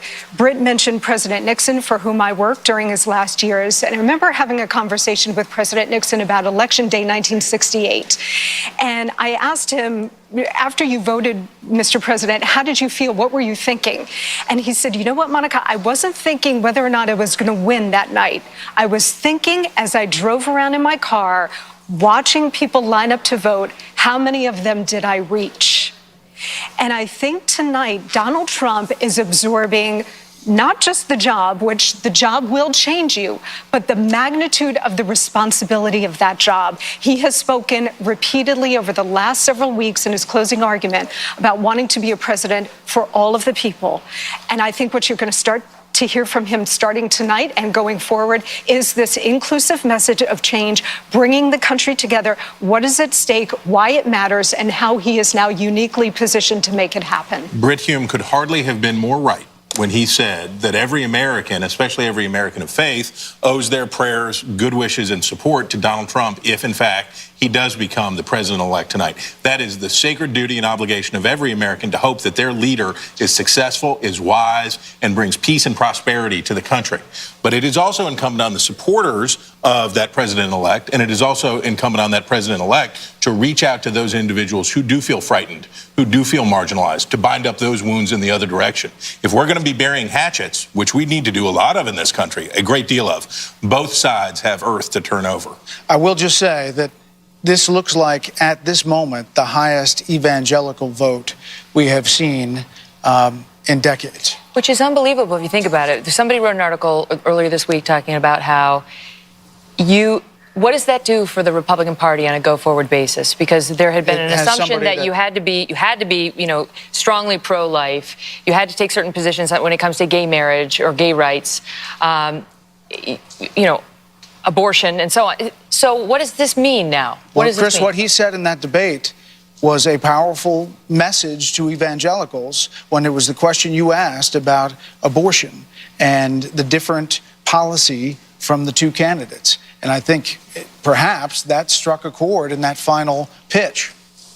Yeah, absolutely, and particularly when it got to the question of partial birth abortion. I mean, the interesting fact is that Trump is, on social issues, particularly by Republican standards, very moderate. He, at one point, espoused the idea of allowing transgender people to use whichever bathroom they wanted. He was once in favor of partial birth abortion. He said he wouldn't ban it. Right. Okay. But if your two choices are Hillary Clinton or Donald Trump, right. and you're an evangelical voter. But I'm just saying that he's not your typical, I mean, when you think of George W. Bush or Ronald Reagan, he's not your typical evangelical Republican politician. He's proven that you can get the Republican nomination, right? This is something for those moderate Republicans out there who aren't so keen on Donald Trump. He has proven that you can get the Republican nomination, you can win the presidency potentially, even if you don't subscribe to the more conservative social views, which, listen, he's sort of paid some lip service to it today, but he's had a lifelong history as a Democrat and as somebody who is more liberal socially. And he said a lot of the right things for the Republican once he secured the nomination and was running. But the truth is that doctrine has been busted up as well by Donald Trump. We're coming up to the top of the hour, and we are waiting on a few states, the biggest, Michigan and Pennsylvania. Stay with Fox News Channel for continuing coverage of the 2016 presidential election.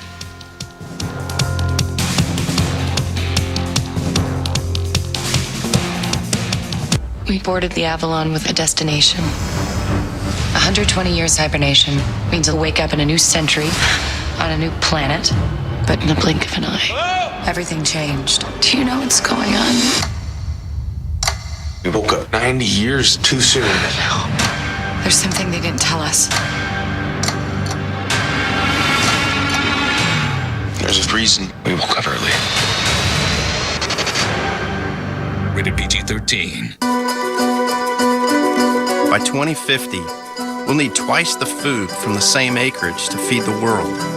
That's going to take serious innovation.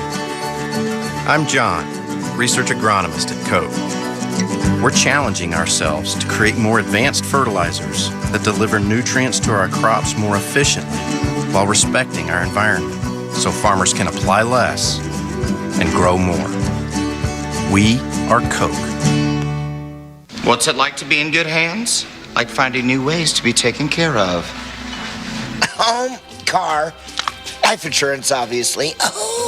But with added touches you can't get everywhere else, like claim-free rewards? Or safe driving bonus checks. Oh, yes. Even a claim satisfaction guarantee. In means protection plus unique extras. Only from an expert Allstate agent. It's good to be in good hands. Today, it's complete fallout from our Election Day coverage. It all kicks off at 5 a.m. with a special Fox and Friends, followed by America's Newsroom and Happening Now. What gets you out of bed?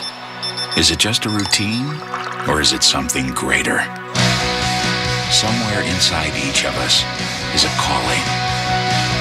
But it can't be bought, borrowed, or given to you. Your calling is unlike any other. And it has to be discovered. Liberty University, right now. Discover your calling at liberty.edu. Look at me, I know what I am. What's that? So is he crazy? He believes he's mentally ill. But he may be the most powerful mutant we've ever encountered. They're coming and they're gonna kill you. Are you okay? Sorry. It's okay.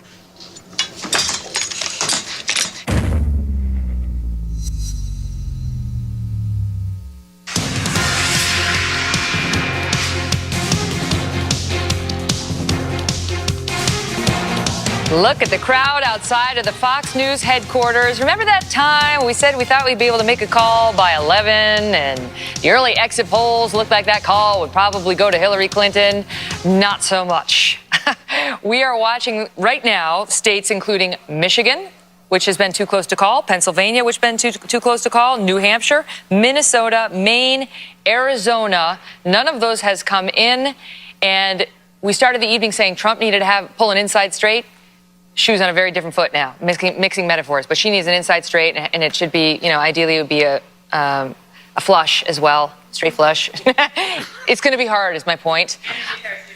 And a new pair of shoes, which everyone always needs, no matter what. Going to toss it up to Brett, who's with Bill Heimer at the data deck upstairs. Yes, the data deck. And we are looking at some cards for Hillary Clinton that do not look like they're lining up for I her. think I told you earlier today I'd see you at 1 o'clock in the morning. That's true. But I think we're supposed to be at the bar. Yes, that's right.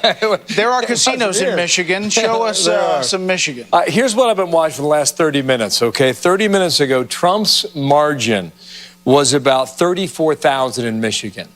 And then it bumped up to 42,000. And then so these are remaining counties. Correct, yeah, northern Michigan. Then it bumped up to 59,000. My point is, every time you watch it, maybe it's 5,000, Brett, maybe it's 10, maybe it's 2,000. But right now it's 50. Correct. Yeah, 59. Did it change again? No, 51. Oh, boy. I mean, I gave up math when I got an iPhone.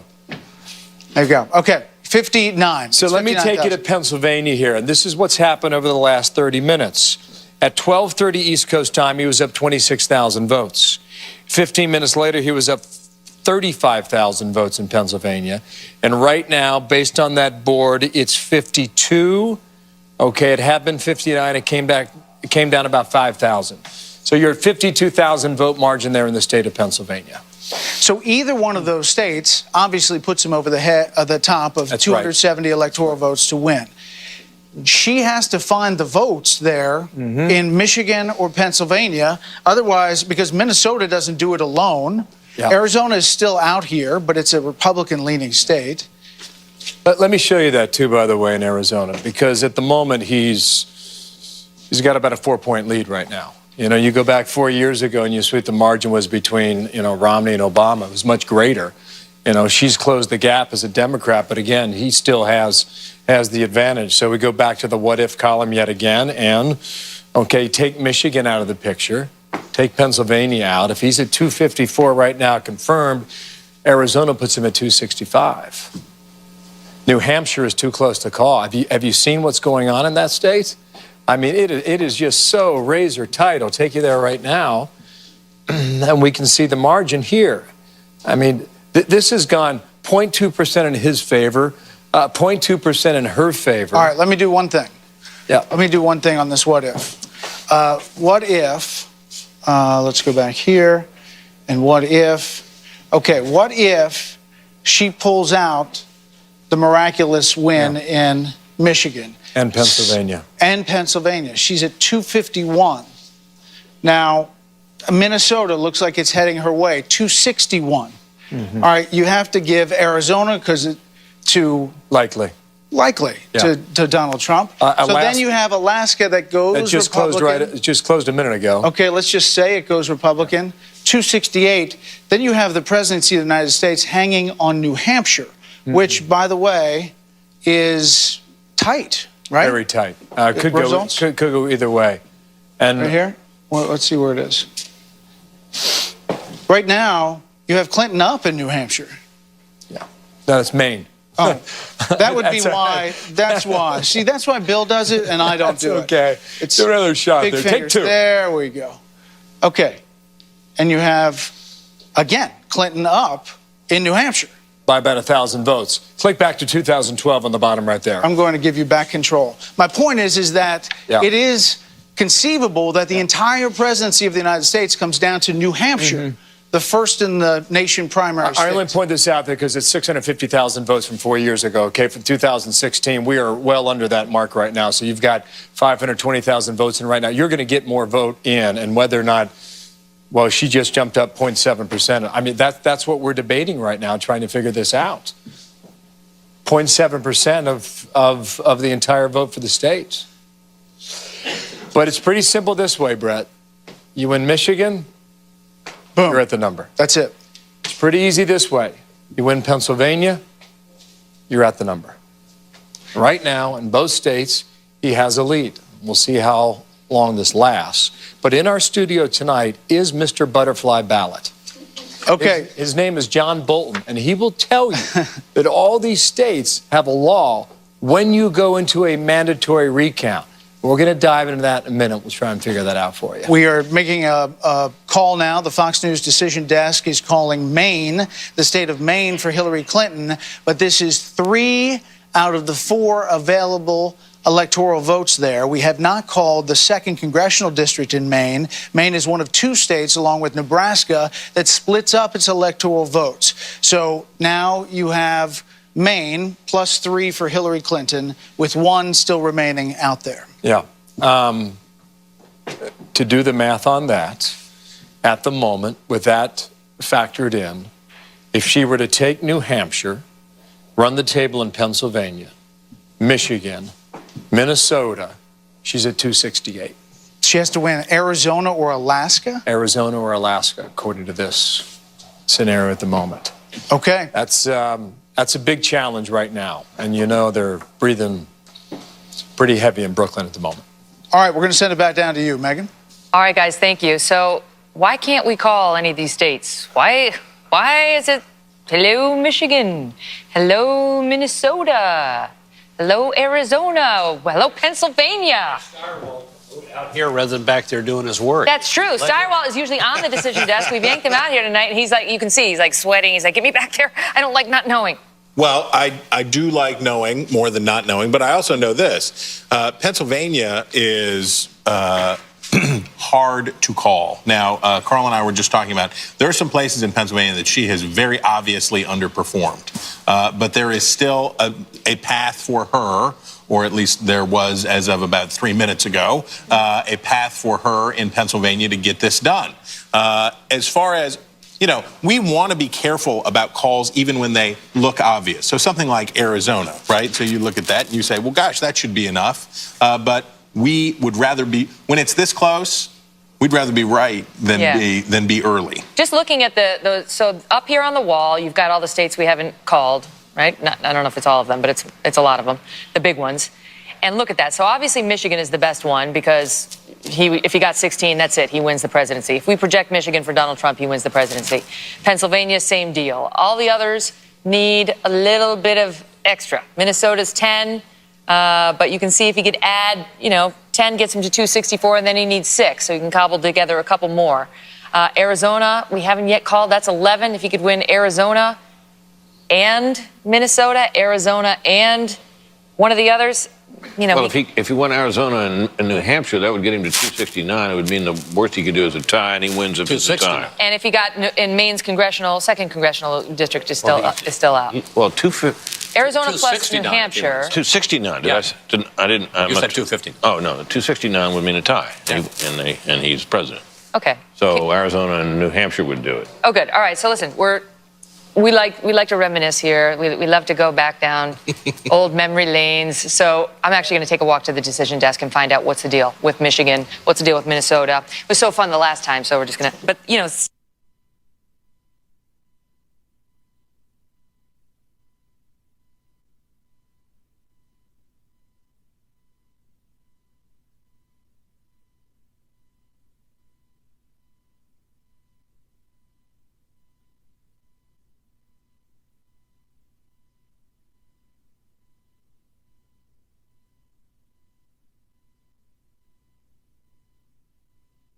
Still waiting on some vote from Detroit and other places, and so even though clearly Trump has a lead, we're not prepared to call it yet. Because Detroit is considered heavily Democratic. Democratic area, yes. So what do you need to see? What the turnout there was, or what? We need to see the turnout, and most important, we need to understand what the absentee vote is, because the absentee vote tends to be counted in bizarre ways, county by county, and so we're waiting to see what that vote is like before we can make a call in Michigan. Any idea what time that will be? It's 1:10 in the morning. Any idea, seriously, do they tell you what the timing would be?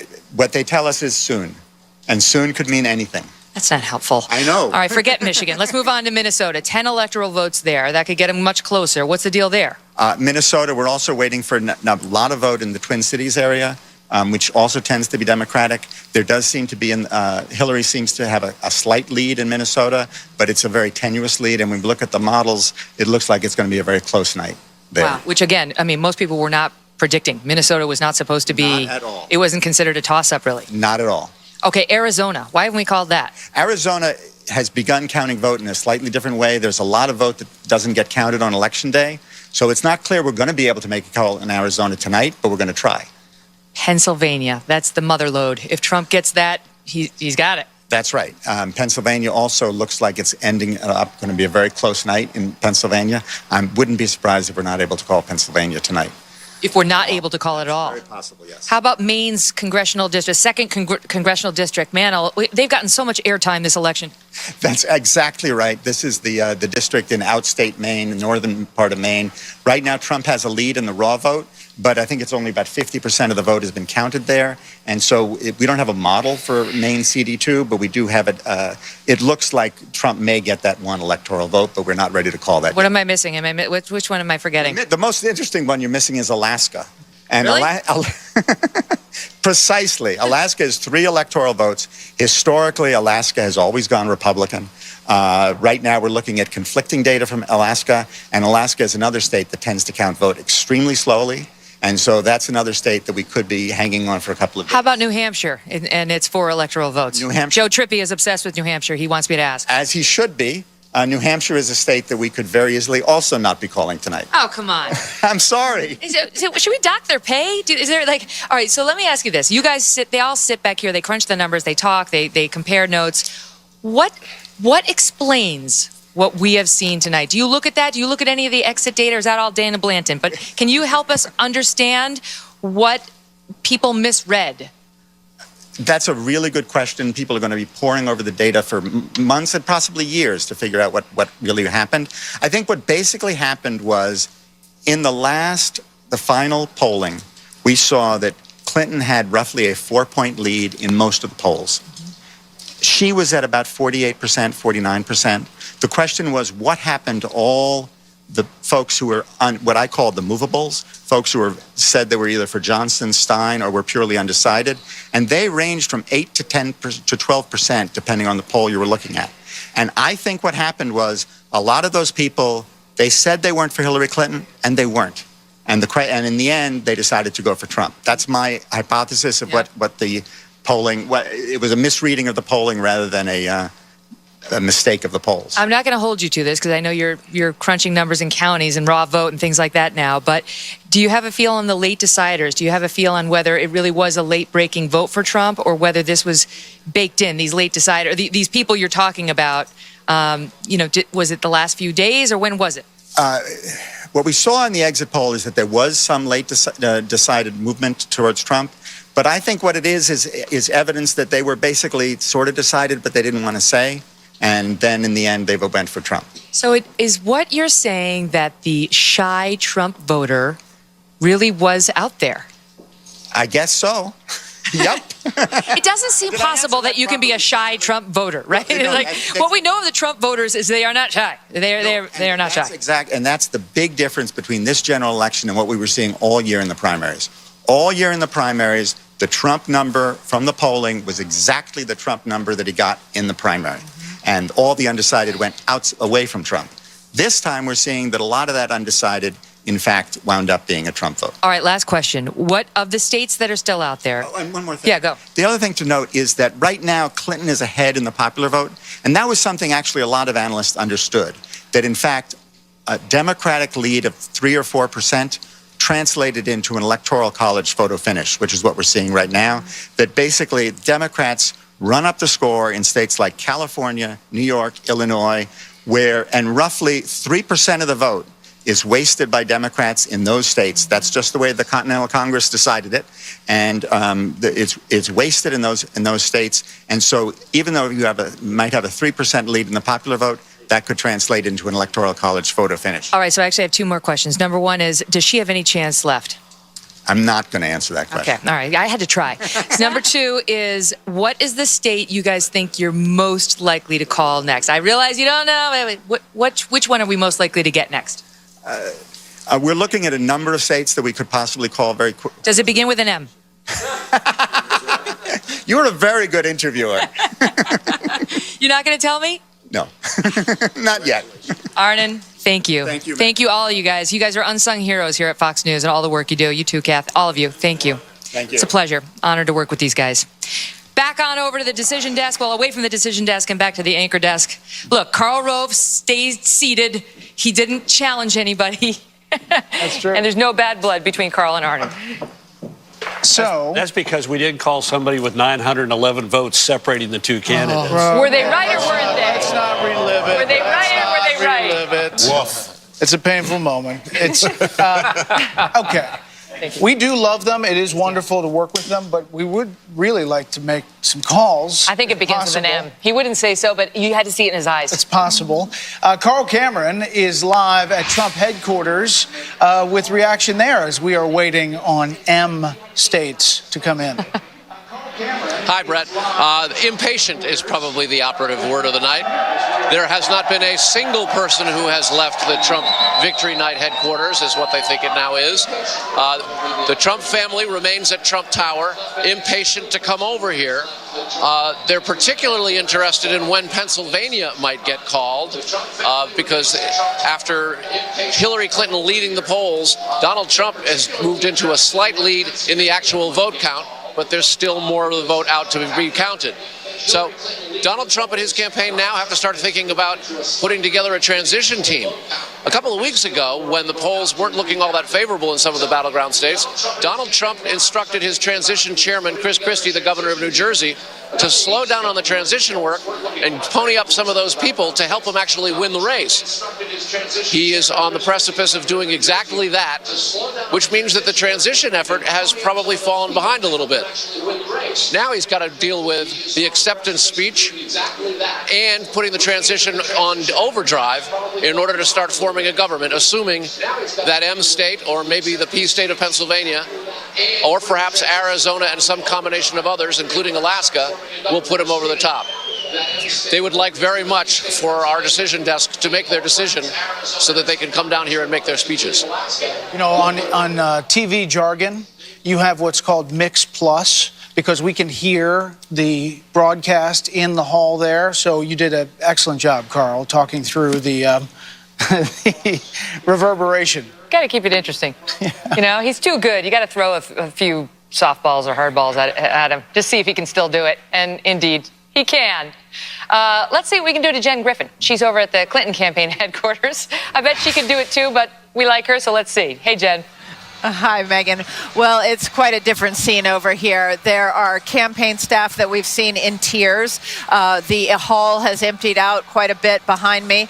We just saw a very surreal scene where Cher walked in, turned around, looked at the board, and walked back out. We just saw Donna Shalala, who is the current head of the Clinton Foundation, walking out. She had her coat on. We saw Ken Salazar, who is heading Clinton's transition team. He just walked through the crowd. He had a very somber look on his face. A very different mood over here at Clinton headquarters, Megan. Any sign of Huma or... No, we have not seen Huma. We've not seen the Hillary Clinton herself, but certainly the lower level staff who we've been traveling with on planes for the last few months, they are despondent, I would say. Mm-hmm. And it's, you know, it's always sad on these nights to see the side that's, in this case, likely to lose, and soon we'll know one side has lost, because they put so much effort into it. And you can feel their pain, and you can feel, you know, how badly they want it to happen. But when you look at this result tonight, Chris Wallace, you tell me whether people are going to consider that Anthony Weiner, in a way, helped bring down Hillary Clinton tonight.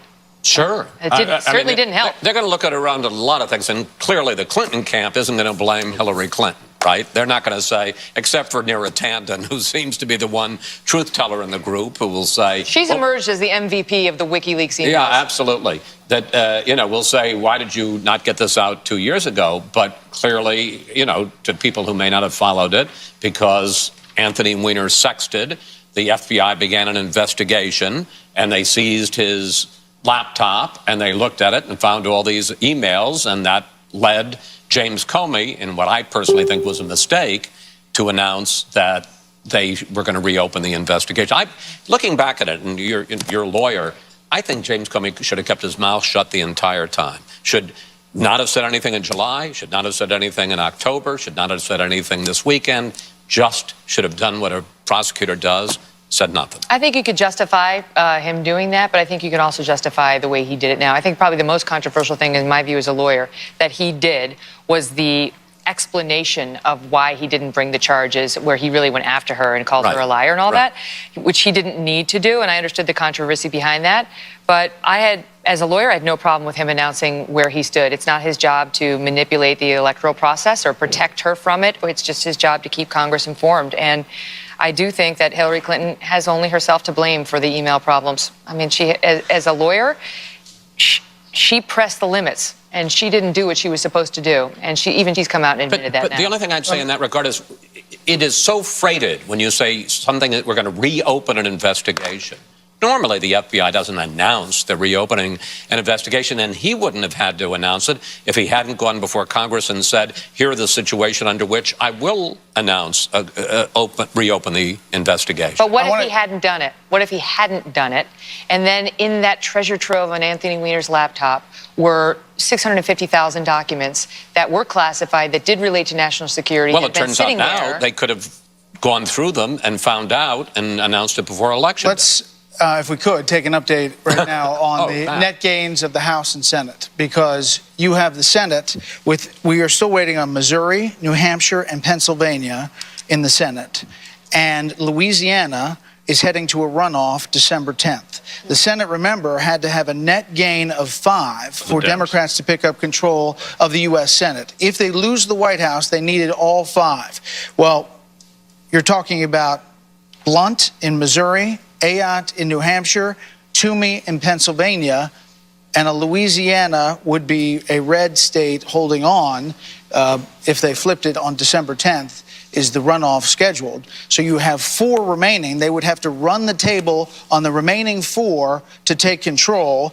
And once we have one of these that comes in for Republicans, the control of the U.S. Senate will stick in the Republicans' Our decision desk has not called it, but the Democratic candidate in Missouri has called the race, and he just conceded to Roy Blunt.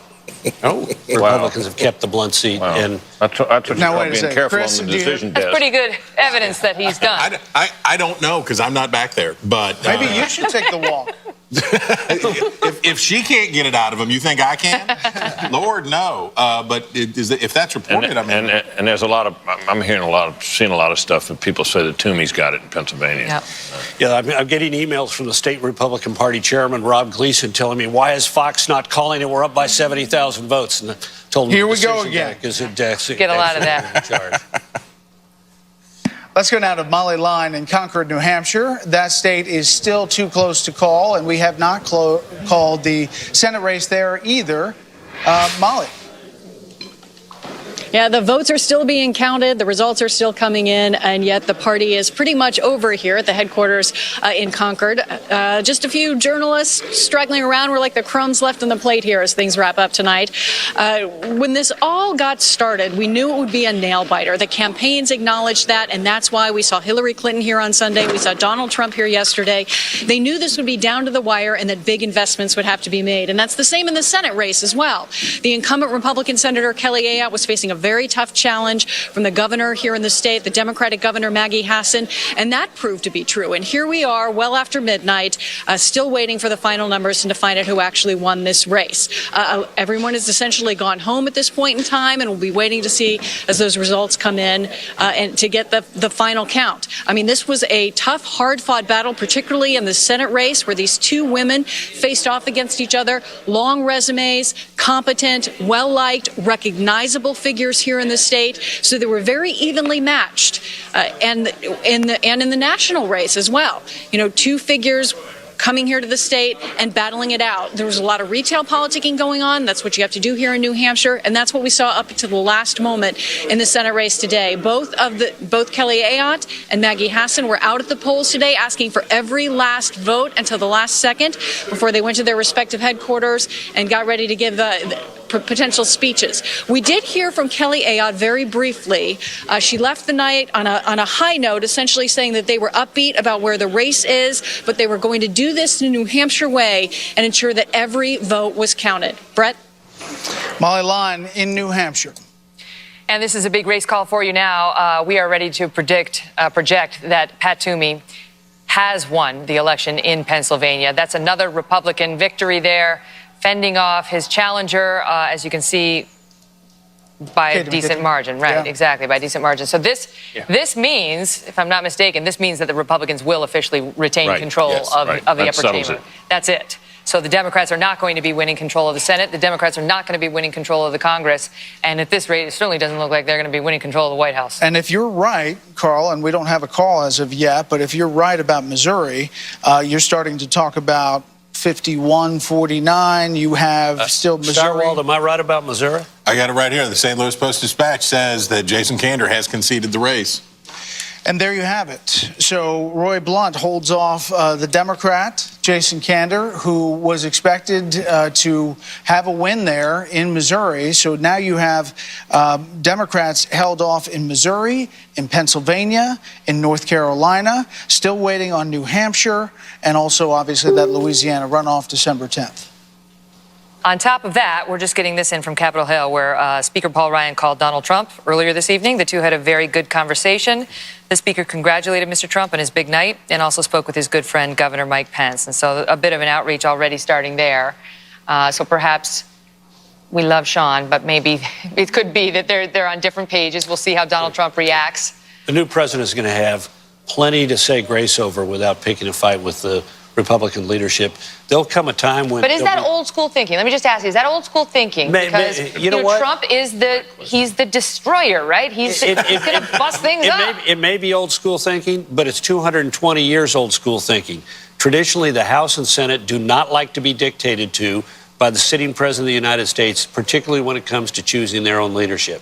I don't care whether you're Republican or Democrat. Whenever a president has gotten a little bit too overboard on that, he's paid a price. We've seen it throughout history, and you know, better to leave them to choose their own leaders and work with their leaders than to try and influence it. And a lot stands to depend also on who it is that Trump surrounds himself with. We don't. Yikes.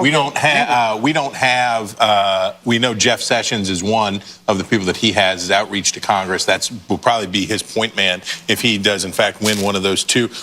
Any of those three states up there that you see at the top of the nation, if he gets just one of those, Jeff Sessions is probably going to be a very influential human being on Capitol Hill. But who else rounds out his team? Who else rounds out that organization? That says a lot about how well he could get along with somebody like Paul Ryan. The thing is, we don't know, do we? We don't really know. We have no idea who would be in the Trump administration. Other than Sarah Palin, I've never heard him actually say who he would put in his cabinet, and I don't know that he fully meant that. And what's Chris Christie doing tonight? That's a good question. Yeah, how about that? He's supposed to be leading the transition team. He had some other kind of transitions taking place in New Jersey, like former top aides being transitioned to felon status. I've had businessmen actually tell me that the Trump transition team has been terrific. And that it's organized and they know what they're doing, and guys say they're very impressed with these people, and I guess Christie should get some credit for that since he was the leader of it. And let me say this about Jeff Sessions. Jeff Sessions, if he wants to leave Congress and go into the Trump, again, we're all assuming that he's going to win a Trump administration. My guess is he could get any job he wants. He was the first and only senator to support Donald Trump, Secretary of State, Secretary of Defense. I would think he could get any job he wants. Trump owes him big time. As long as we're throwing out names there, what about Kellyanne Conway and what a force for good I think she has been for the Trump campaign? I think Kellyanne Conway was going to come out of this with her reputation enhanced, win or lose. Yep. Because everybody who watched this could see that the influence that she had on him was positive and smart, and she got him to do the right. And then at the end, of course, I think she deserves a lot of credit, and of course he does too, for the way he handled himself in the closing days when he was on message and effective as a candidate, and you could see it on the stump, you could see it, you could sense it.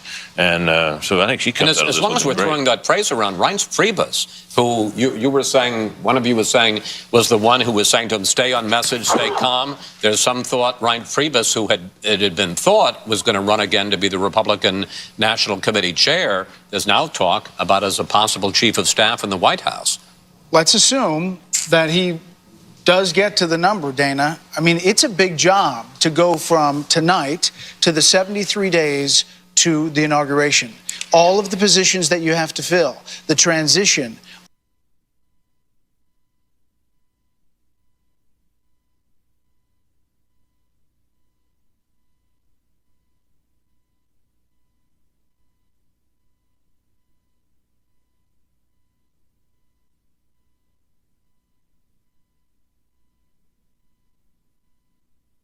About that was not because like W's were taken off of keyboards when he came in, but because it is a time of vulnerability for the country when it comes to national security. And you know that our enemies are out there. They're looking at this. They like to strike when there's a moment of like a transition period. And so the transition teams, I think if what Britt is saying is correct, bodes well for them. There's going to be a lot to do. They will be helped by the fact that for Senate confirmed positions, you have likely the Republicans to keep the Senate majority. That will help and go a long way to helping getting a lot of people into their positions right away so that they're not held up in the nomination process by Democrats. Now suddenly these Republicans look like geniuses for not confirming Merrick Garland, who is a pretty moderate. And you know who led the charge on that was Senator Mitch McConnell, who said on the first day he said, "We will not do this," and he withstood a lot of controversy, saying that how dare you not give the president a vote, and he never caved on that. Democrats thought they were going to gain seats on that very issue. Just that issue. Let me just say that, okay, Thank you. hypocrisy has a place here, because you can imagine that Democrats now will employ the same tactics to stop a Republican president from moving on a Supreme Court nomination. One of the things that I think we've overlooked here tonight is we are a divided country.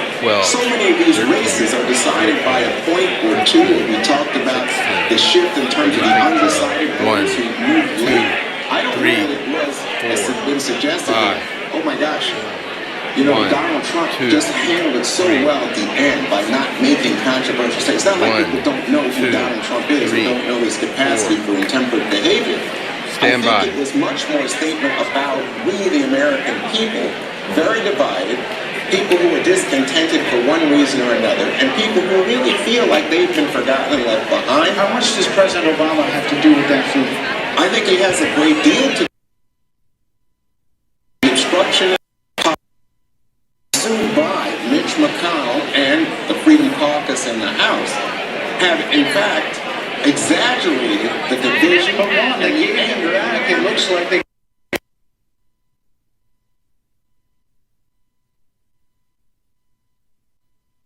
There's a disadvantage.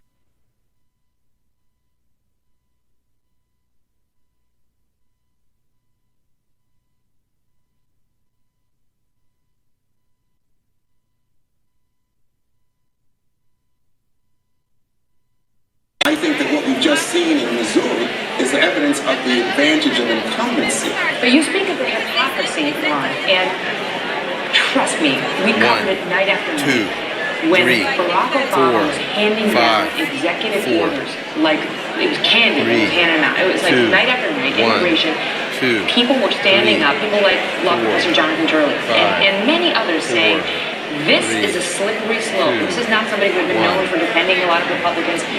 This is a slippery slope. If we let the executive have this kind of power, and the Democrats said, it's fine, because they liked the Dreamers executive order, they liked the other, the attempted executive order on immigration, which was later struck down by the courts, and the warning was, if a Republican gets into this office, are these same people defending this action going to defend it this way? And you know that they will not. Well, the thing is, it was a counter to the obstructionism that I was describing to you earlier. So I think among the Democrats, it was rationalized as a necessary response. But the system is designed to be obstructionist. The system is designed to allow it. That's the point of the system, is to obstruct. That's why it's there. No, I think historically Americans have, in fact, sought to get something done and sought compromise. And what we've seen from Republicans under Obama was exactly the They're going to get something done with the Republicans from the look of it. I'm going to see compromise and head to a break. And when we come back, we'll continue our discussion about what looks like a momentous night, probably the biggest story any of us have covered. Or will ever cover. We'll be right back. All right.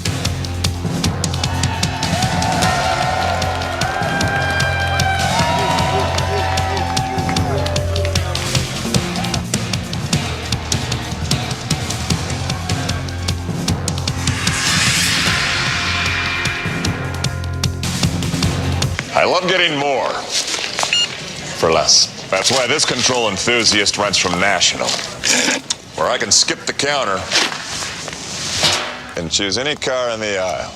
On average, 4 out of every 5 rentals at National is a free upgrade. Getting a full size and paying for a mid-size, as the boys from Loverboy so eloquently noted. I'm loving every minute of it. Go National. Go like a pro.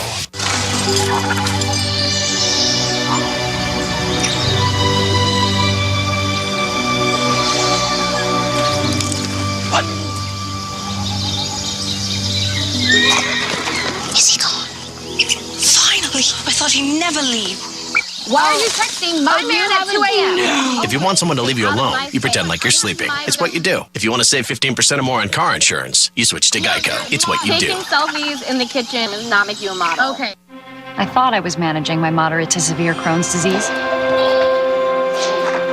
I didn't think there was anything else to talk about. But then I realized there was. So I finally broke the silence with my doctor about what I was experiencing. He said Humira is for people like me who've tried other medications but still experience the symptoms of moderate to severe Crohn's disease.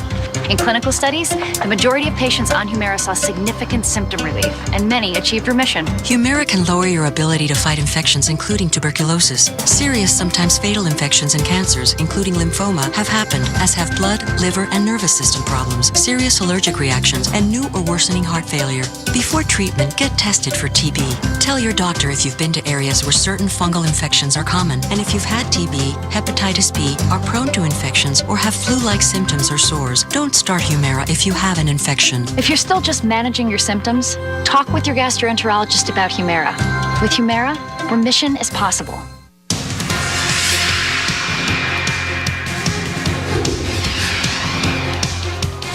Welcome back to America's election headquarters. They're still hanging out outside.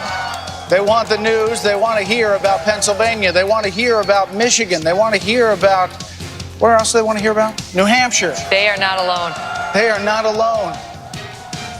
We're back with our panel, Britt, Chris, Dana, Juan, Monica, Chris, and Carl. As you look at the national popular vote, Donald Trump is now taking the lead, 48.2% to 47.1%, 55,611,000 Americans have voted for Donald Trump as of right now. That is pretty amazing, Chris Stirewalt, if you think of where he was at the beginning of all of this and the primary, the Republican primary. I'm doing some back of the brain math here. I think when it comes to turnout models, we may put some things to the test. And I think that the number of Democrats who stayed home may be part of the story here. And I think whatever combination of Democrats who didn't take Donald Trump seriously, who made the same mistake that Jeb Bush and other Republicans made when they said, oh, Trump, whatever, and didn't take him seriously, and those Democrats, how effective was WikiLeaks? Pretty daggone effective, I'd say. How many pry bars were they able to put in there against Hillary Clinton and other Democrats to foment those resentments? Or do you think it was WikiLeaks or the Russians? Comrade, I'm not going to weigh into all that exactly, but we know Listen, though, Juan, even if the Russians were behind it, and that's not good, the Russians didn't make Donna Brazile give Hillary Clinton the debate questions. No. I mean, that behavior was exposed by the WikiLeaks revelation. And let me ask you, was there a complimentary exposure of emails and calls on the Trump side? Nope. No, but there was a tape. What? You mean the Access Hollywood? No, I'm talking things about happen in a campaign. Which was I'm talking about Karl Rove stole or and me sent or you. the Trump taxes to the New York Times.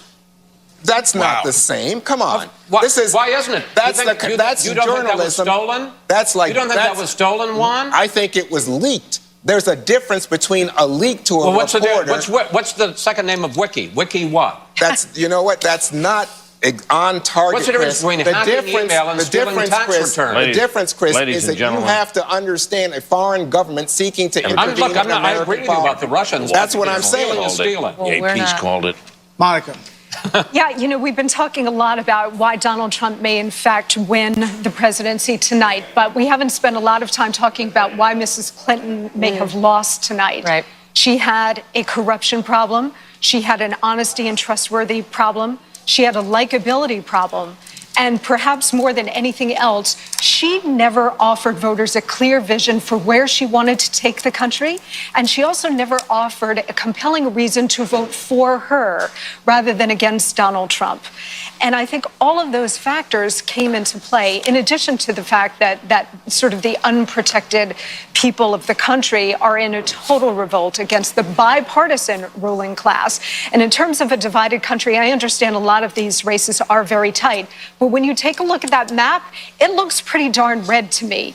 And if you think that Donald Trump is going to win the presidency and the Republicans are going to hold both the Senate and the House, this looks like a complete repudiation of President Obama and the status quo and the Democratic agenda.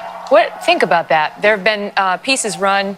Frontline, I think, recently ran a piece talking about this moment at the 2011 White House Correspondents' Dinner, where President Obama got up there and just went after Trump, went after him. It was brutal. It was retribution for Trump's birtherism and for all that Trump had done on Barack Obama's birthplace and so on. And he embarrassed Trump in front of a room full of people. And the theory was this the moment that Donald Trump said to himself, I'm coming for you. You Coming for your think I'm a legacy. joke? Yeah, I'm coming for your legacy. I'm coming for your job. You think I'm a joke? Stand by. And whether Barack Obama has himself to thank or blame, depending on your point of view, for what has happened tonight to his legacy and his predictions. It was a pretty funny speech. He deserved to throw It was funny. The Lion King part was really good. That was really yeah. good. Dana, your thoughts on that? Well, I have been thinking about what I think will be the inevitable result, that Donald Trump will win the presidency. So then I immediately start thinking about the transition and then how do you get from one administration to the next. It will be very interesting to see how President Obama decides to speak about this. Obviously, Hillary Clinton is going to have to speak first, but soon after that, you're going to want to hear from the President of the United States. You know, he tweeted something today that no matter what happens tonight, the sun will come up tomorrow. Or now in like 4 hours. But whether he is able to set aside some of that personal disgust that he expressed through a humorous speech, but also then on the campaign trail. This is one of the first times in many, many decades that a president has actually gone out and campaigned. Partly that's because there was unpopularity problems, but also because he knew that it is so important to cement his legacy for him to have been followed by Hillary Clinton. And if that does not happen, that will be extremely Obama dangerous has for him. held open a day later this week to meet with the new president. Yep. So And he imagine should. that shot, which we always see. We saw it with Bush and Obama. Imagine Donald Trump and Barack Obama, two men who can't stand each other, walking down the colonnade and the Rose Garden together. But they can do it. Listen, They'll do it. not to compare that situation to my own relationship with Donald Trump. But for the record, he and I had this dust up, as you know. You guys know after the first debate. He was very unhappy with that question, as you may be familiar. And months later, he attacked me for months. I went to see him at Trump Tower, and he could not have been more gracious. He was kind. He was charming. He was quick to forget it all, as was I. And we did fine from that point forward. Again, I'm not comparing the two relationships. I'm saying that as much as we know him as a man who holds a grudge and won't forget, I don't know whether that is reality. I'm frankly thinking less of Donald Trump than I am Barack Obama. Right. I mean, Donald Trump's going to be the winner. He's coming in. He's moving in. It's all good. Imagine Barack Obama with a man he has utter contempt for and turning over the keys to the White But House. it's also important to remember that Barack Obama right now has a 55% approval rating. So in part maybe because they looked at the other two candidates Well, I was about and to said, say. That could be. This president's pretty right. Okay. But in terms of what we're hearing tonight, in terms of some of the analysis, it says, well, this is a repudiation of Obama, Obamacare, the Obama economic, the Obama foreign policy, the Iran deal. I could go on. You got to stop and say, well, what is going on in America that you can get a 55% approval for a president at the end of his second term? Very unusual. And at the same time, have this very close, but it seems to me, I would agree that it looks as if we're going to have a President Trump. Can we give the president some credit? Jen Psaki said the president's ready to hand the baton over. That's what she said. He's ready, whomever. Is it Trump? Is it Clinton? He's ready to do it. We heard the kind-hearted, patriotic remarks that Barack Obama made about a Trump protester who showed up at his rally. Yep. He said that man was a veteran who deserved our respect. Now, I believe that the presidency, people grow in office. I think people become more wise. They become more mature. We've heard divisive things from Barack Obama in the past. There is no question about it. But this is an opportunity for, as we would say back home, You have to give people the opportunity to do the right thing because sometimes they're going to surprise you. And this is an opportunity for both of these men and for this woman to do the right thing for the country and surprise us. Let's talk about a couple of the people who helped him get there. Former Speaker of the House, Newt Gingrich, who today said, what, Karl Rove? 2-to-1 chance that he becomes president of the United States? He was on radio in North Dakota and said Trump's chances were 2 out of 3 of winning, and hers were 1 out of 3. Former mayor of New York, Rudy Giuliani, who we talked to earlier, who was confident he was going to pull out Florida. Monica? Yeah, I mean, these are people who held serious positions in the U.S. government, elected positions, mayor in the case of Rudy Giuliani, who put their serious reputations on the line very early to support Donald Trump. And I believe they'll be richly rewarded in any Trump administration. And let's not sugarcoat it. Sean Hannity and Laura Ingraham at this channel on her radio show. And Coulter. Among others. And Coulter. And Coulter's the happiest person in America tonight. And Monica. And Monica, of course. Don't forget Eric Bolling.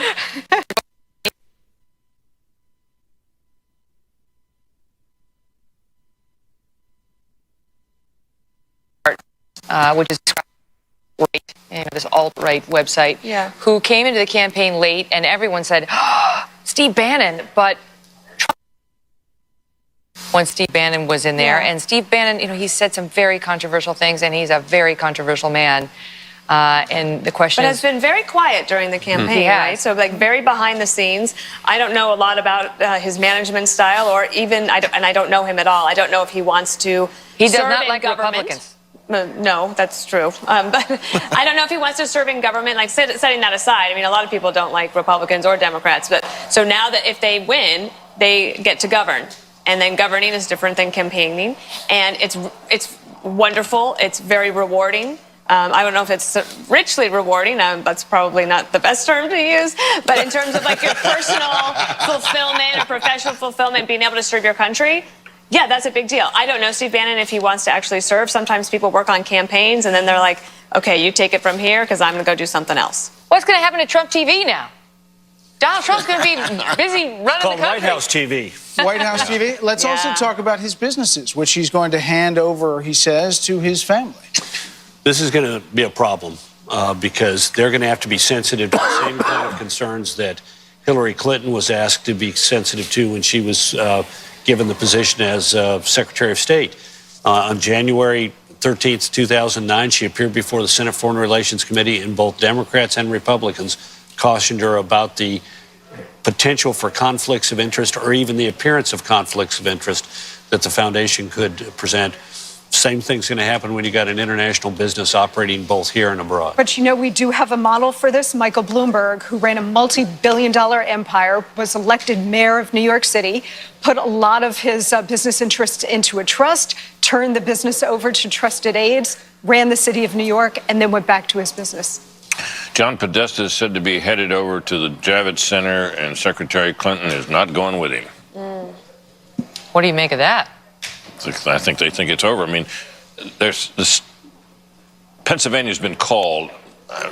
It's relevant to this story by a number of news organizations, including the Associated Press and the New York Times.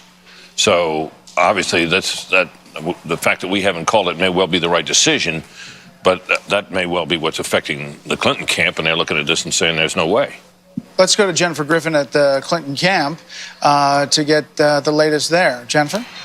Well, Brett, we've just learned that John Podesta, campaign chairman for Hillary Clinton, will be taking the stage shortly. He's on his way over here to the Javits Center. It's not clear at this point in time whether Hillary Clinton herself will be making her way over to the Javits Center tonight.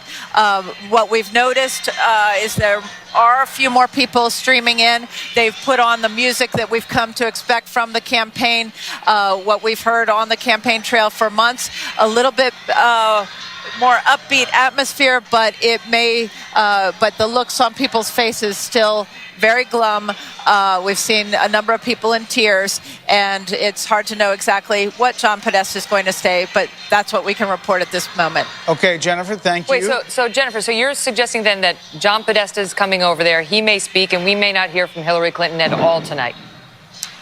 Well, there is certainly that possibility at this point, Megyn. All we know at this point is that John Podesta is making his way over here, and he's expected to speak to the crowd.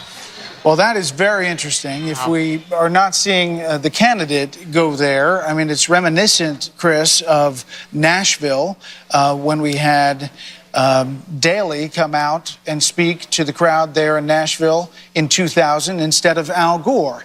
And I was there, and I flew from there to Tallahassee to start the recount. You know, when I did the third debate and I asked Trump would he accept the results of the election, I didn't ask Hillary Clinton. I obviously made an oversight. I mean, because one would assume if she were going to concede that she would go over to do that in public. So the fact that she isn't going over, and if he does speak, he's either going to say it's a long night and we're not going to know anything.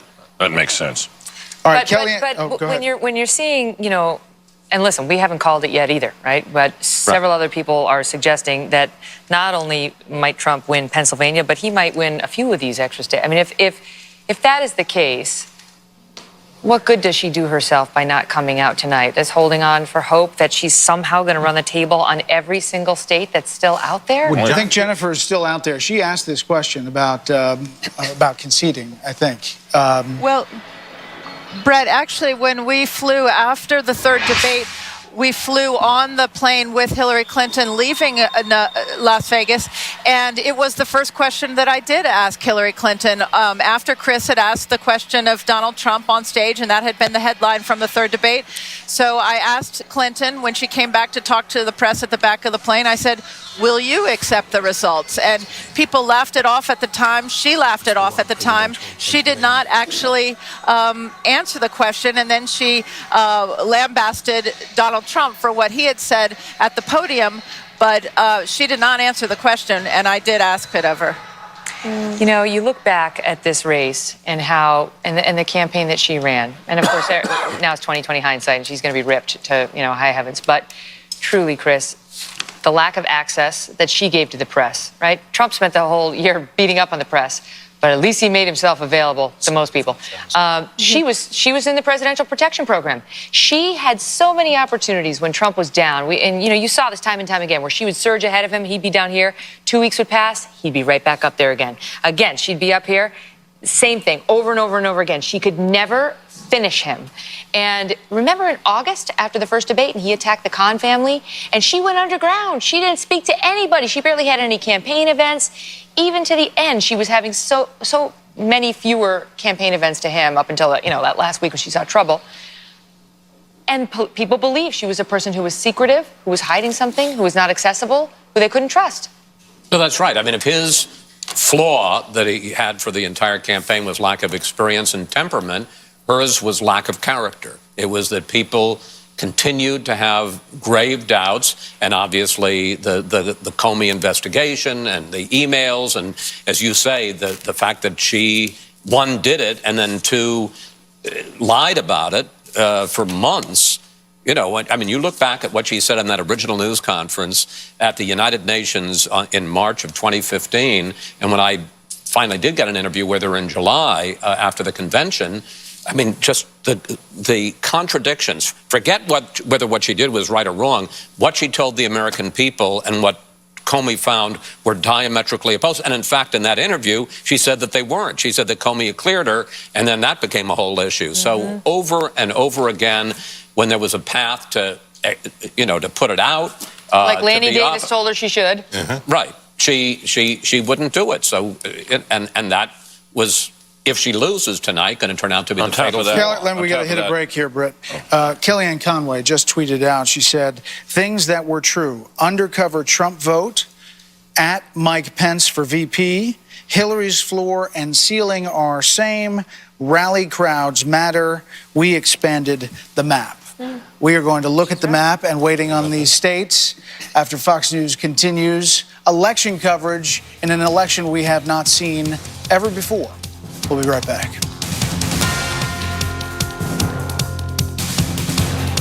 Ruth, she had a recipe for everything. Make big plans, but live spontaneously. Travel more. Live without regret. Take pictures. In 20 years, you'll be glad you did. And make your best memories on a 500-degree sizzling plate. Ruth's Chris Steakhouse. This is how it's done. The power of OxyClean is now in a laundry detergent. 1 cap beats 4 caps of the leading value brand to remove tough stains better for brilliant whites and vivid brights. Try OxyClean HD laundry detergent today. Save up to 20% versus the leading brand. Your brain is an amazing thing. But as you get older, it naturally begins to change, causing a lack of sharpness or even trouble with recall. Thankfully, the breakthrough in Prevagen helps your brain and actually improves memory. The secret is an ingredient originally discovered in jellyfish. In clinical trials, Prevagen has been shown to improve short-term memory. Prevagen, the name to remember. Constipated? Trust #1 doctor-recommended Dulcolax. Use Dulcolax tablets for gentle overnight relief, suppositories for relief in minutes, and stool softeners for comfortable relief of hard stools. Dulcolax, designed for dependable relief. What's it like to be in good hands? Like finding new ways to be taken care of. Home, car, life insurance, obviously. But with added touches you can't get everywhere else, like claim-free rewards or safe driving bonus checks. Oh, yes. Even a claim satisfaction guarantee.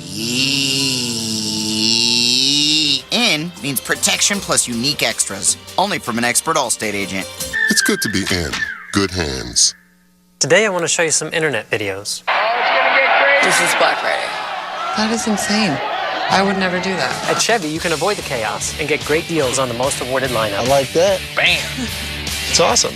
Then I have to camp out the Chevy dealer 2 days in advance. I love it. Wow. And you don't have to wait until Black Friday. Find your tag and get 20% cash back or get 0% financing for 72 months on select remaining 2016 Silverado double cabs in stock. Find new roads at your local Chevy dealer.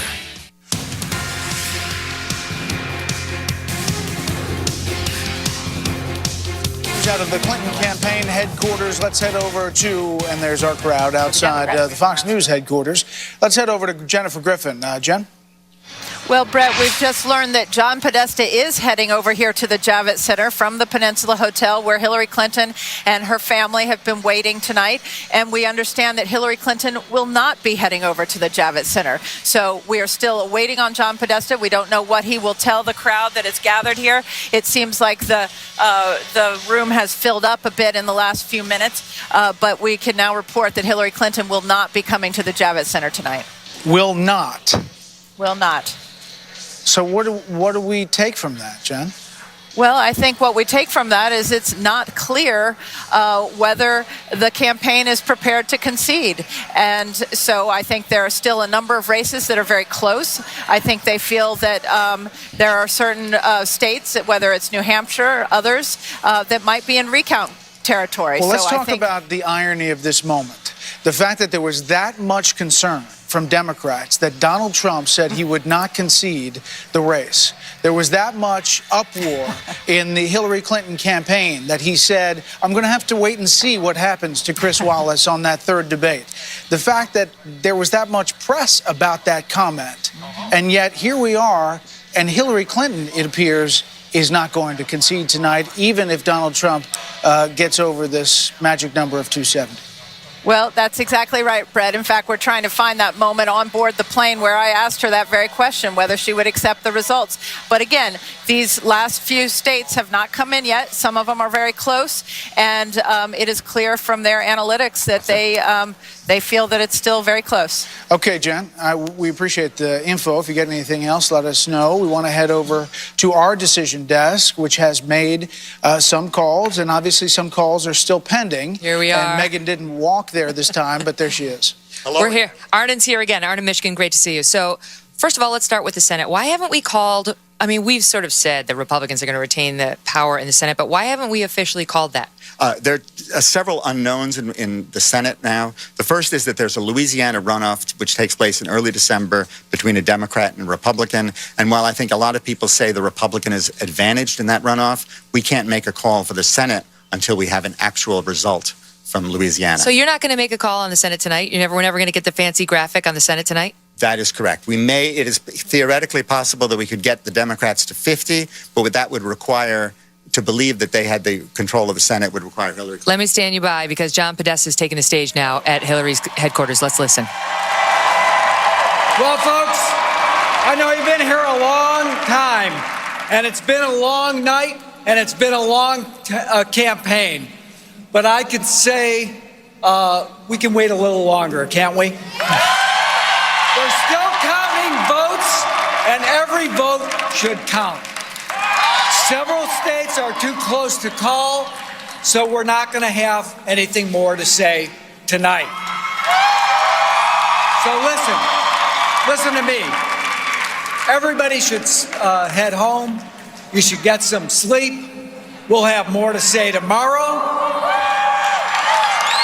I want you to know, I want every person in this hall to know, and I want every person across the country who supported Hillary to know that your voices and your enthusiasm means so much to her and to Tim and to all of us.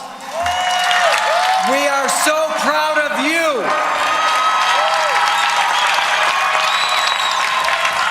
And we are so proud of her. She's done an amazing job, and she is not done yet. So thank you for being with her. She has always been with you. I have to say this tonight. Good night. We will be back. We'll have more to say. Let's get those votes counted, and let's bring this home. Thank you so much for all of you have done. You are in all of our hearts. Thank you. John Podesta, chairman of the Clinton campaign, with a message of head home and get some sleep. Certainly not what they expected to be delivering at campaign headquarters for Hillary Clinton tonight. Now the ball is in Donald Trump's court, as none of the television networks have called this race for him, nor have they called Pennsylvania for him. Some of the outstanding states we're waiting on. The Associated Press has made some different calls. We're here at our decision desk with Arnon Mishkin, who's the head of the desk, and I'm going to ask you about that. So first of all, where do we stand on Pennsylvania? Pennsylvania, right now, Trump is in the lead. There are, however, a number of outstanding votes that have not yet been counted. And more important, there are a number of counties where we actually don't know how many votes are really outstanding, particularly absentee votes. And the thing about absentee votes is absentee votes tend to be different than election day votes. So until we see how many absentee votes are outstanding and get that number, it's going to be very difficult to make a call. Do you agree that that state might not be called tonight? That is very possible. Wow. All right, what about, we're back in Michigan now. What's happening in Michigan? In Michigan, we're waiting for a dump of absentee votes in a number of places, particularly in places where the Democrats tend to be very strong, such as Detroit. And until we see that, it's going to be, we won't be able to get to where we would like to be, which is 99.95% probability of victory. So you might not call Michigan tonight? That is a possibility, although we'll be staying here late and seeing how the vote comes in. Minnesota. Minnesota is a very close state. Right now, I think Hillary Clinton is up, but it's nowhere near the place where you could be callable. The state would be callable. Are we waiting on an additional vote or absentee? What's the problem there? More vote to be counted, and similarly in New Hampshire, which is also looks like it's headed. It's so small. How can we not have all the votes in New Hampshire? That's a really good question. What's the answer? I don't know. Do you think you're going to be able to call New Hampshire tonight? I think New Hampshire tonight is potentially very doubtful. Really? Yes. All right, so maybe we should start with what you think you might be able to call. What is outstanding that looks like a possibility? We may be able to call Pennsylvania president, and we may be able to call Michigan president, but that would take within an hour or two before we can call that. You'll know within the next 2 hours, you think? I would suspect, yes. Whether you can call it, not who's won necessarily. I think actually those two answers will converge. They're the same. Yeah. Okay. And so, do you agree with John Podesta's decision to come out there and tell everybody to go to sleep and go home, and her decision not to concede tonight? Well, you guys pay me to count vote. But I will say that I would argue that one of the big mistakes Al Gore made in 2000 was appearing to be about to concede and then not to concede. So I think that what Podesta is doing today, or what the Clinton people are doing today, which is actually what the Nixon people kind of did in 1960 when they didn't concede, although in the case of 1960 he sort of appeared to concede and then didn't concede. I think what they're doing is probably very shrewd from their perspective. Because she doesn't I mean, you tell me whether you believe she's thinking she's got a good shot of still winning this tonight, or whether she's just thinking there is some chance, so I'll wait to see whether that pans out. I think it's the some chance, so I should wait to see how this pans out. And now the decision is Donald Trump's. What would you do if you were Trump? Would you wait if you've got all the networks refusing to actually call it because it is tight? It's tight. Do you go out there and claim victory, or do you still go out there and give a uniting message and a standby for tomorrow? Brett? We're looking live at the Javits Center where Democrats in the Hillary Clinton camp are leaving. They're kind of filing out of there after John Podesta said what he said. But to your question, Megan, what happens at Trump HQ? What's the decision over there? Carl Cameron is over there. And let's check in with Campaign Carl.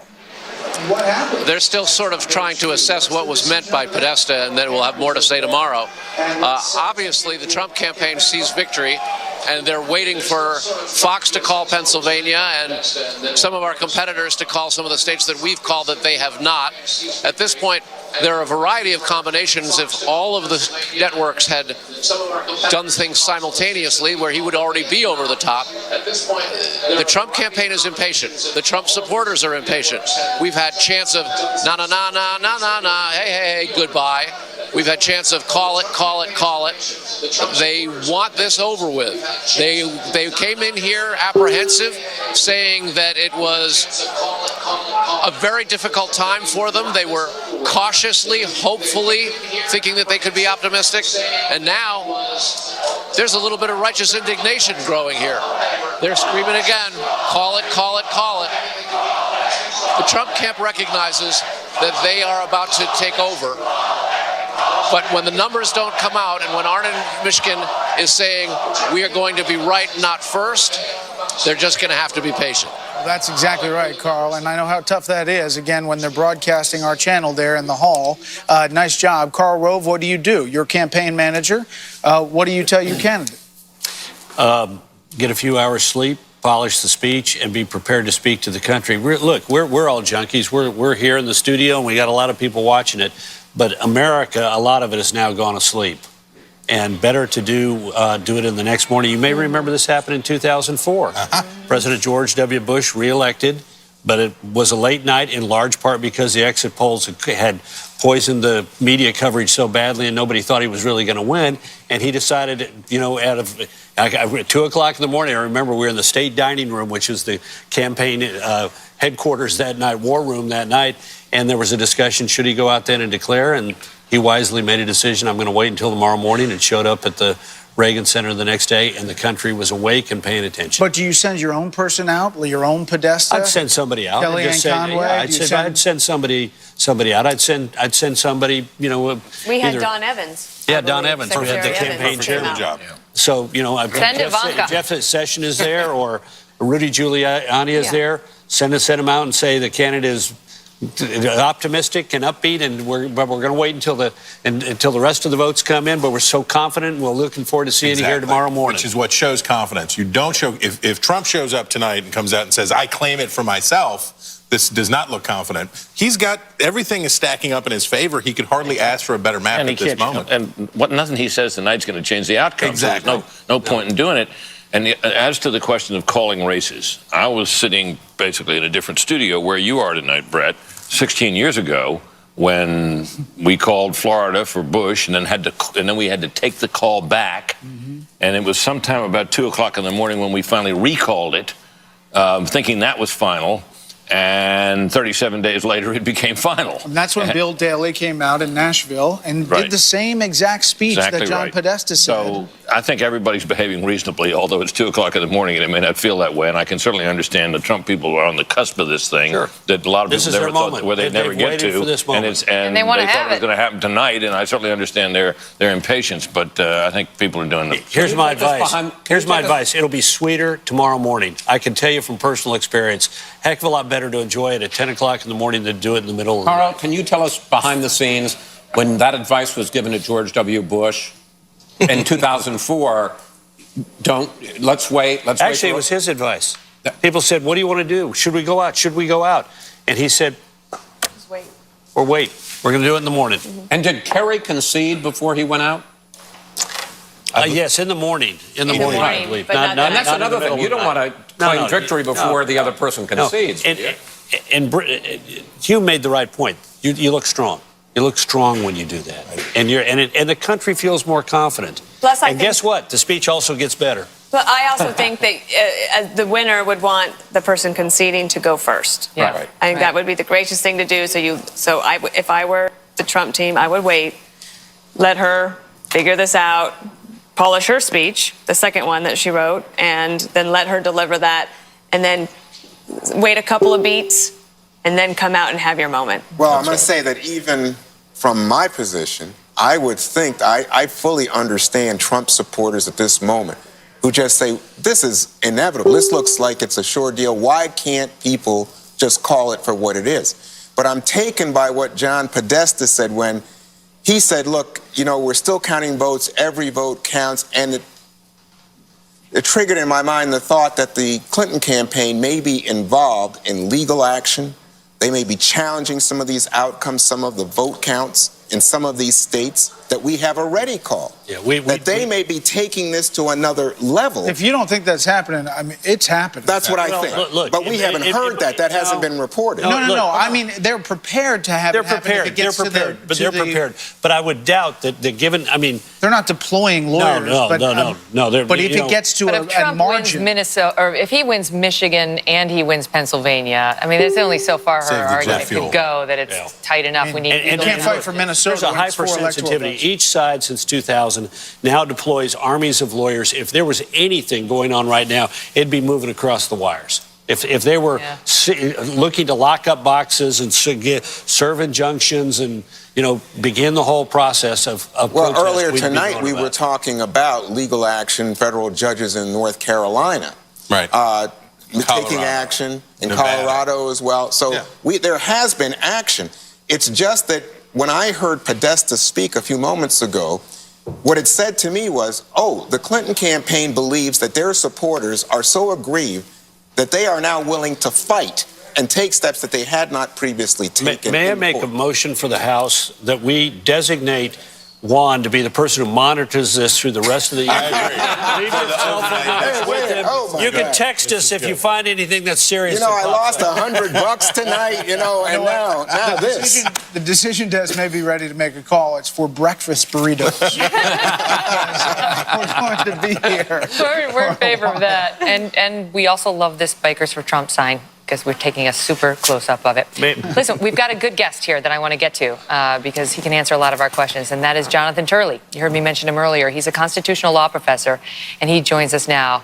Great to see you, Professor. Let's just start where I left off with the mention of your name, not realizing you were here tonight, so that worked out well. But what extent do you think Barack Obama's executive overreaches may have played with the electorate here today? And what do you think the effect of the tolerance of it by those on the left will now have? Well, I think that the strategy of President Obama did not turn out very well. His effort to act unilaterally actually produced very few real benefits. He lost repeatedly in court, and in doing so created some very negative precedent for not only his administration, but future administrations. So it didn't turn out all that well. But this bill has come due for Democrats. They supported the president when he said he would go it alone. And our system really doesn't have license for people to go it alone. But it's going to be difficult for the Democrats to object to a President Trump who wants to use the same powers. And in the hearings that I testified before in Congress, I would remind members that President Obama would not be our last president. And I do think that now Democrats are going to have to do some soul searching if they object to those same powers being used by a President Trump, they risk being called hypocrites. Walk us through, just remind us of some of the executive orders that Barack Obama tried. Obviously, on immigration and Obamacare, those are the two biggies that come to mind. Well, those are the big ones. The interesting thing about immigration is that the president sought the changes that he ultimately put through executive authority, and those changes were not accepted by Congress. And what was a very curious moment is he had a State of the Union address where he told Congress that because they would not give him the reforms that he had asked, he intended to circumvent that. And in one of the most curious moments, at least of my life as a constitutional scholar, half of Congress stood up and applauded the notion that they were going to be made obsolete. That's something I think James Madison would have been found quite curious. I mean, he didn't believe that that type of moment would come to pass. But in various areas, everything from internet gambling to healthcare, as you mentioned, to No Child Left Behind, there's all of these areas the president decided that he would act unilaterally. And the thing about our system is the reason we don't have that option is you only have two choices as president. You either change Congress or you change their minds.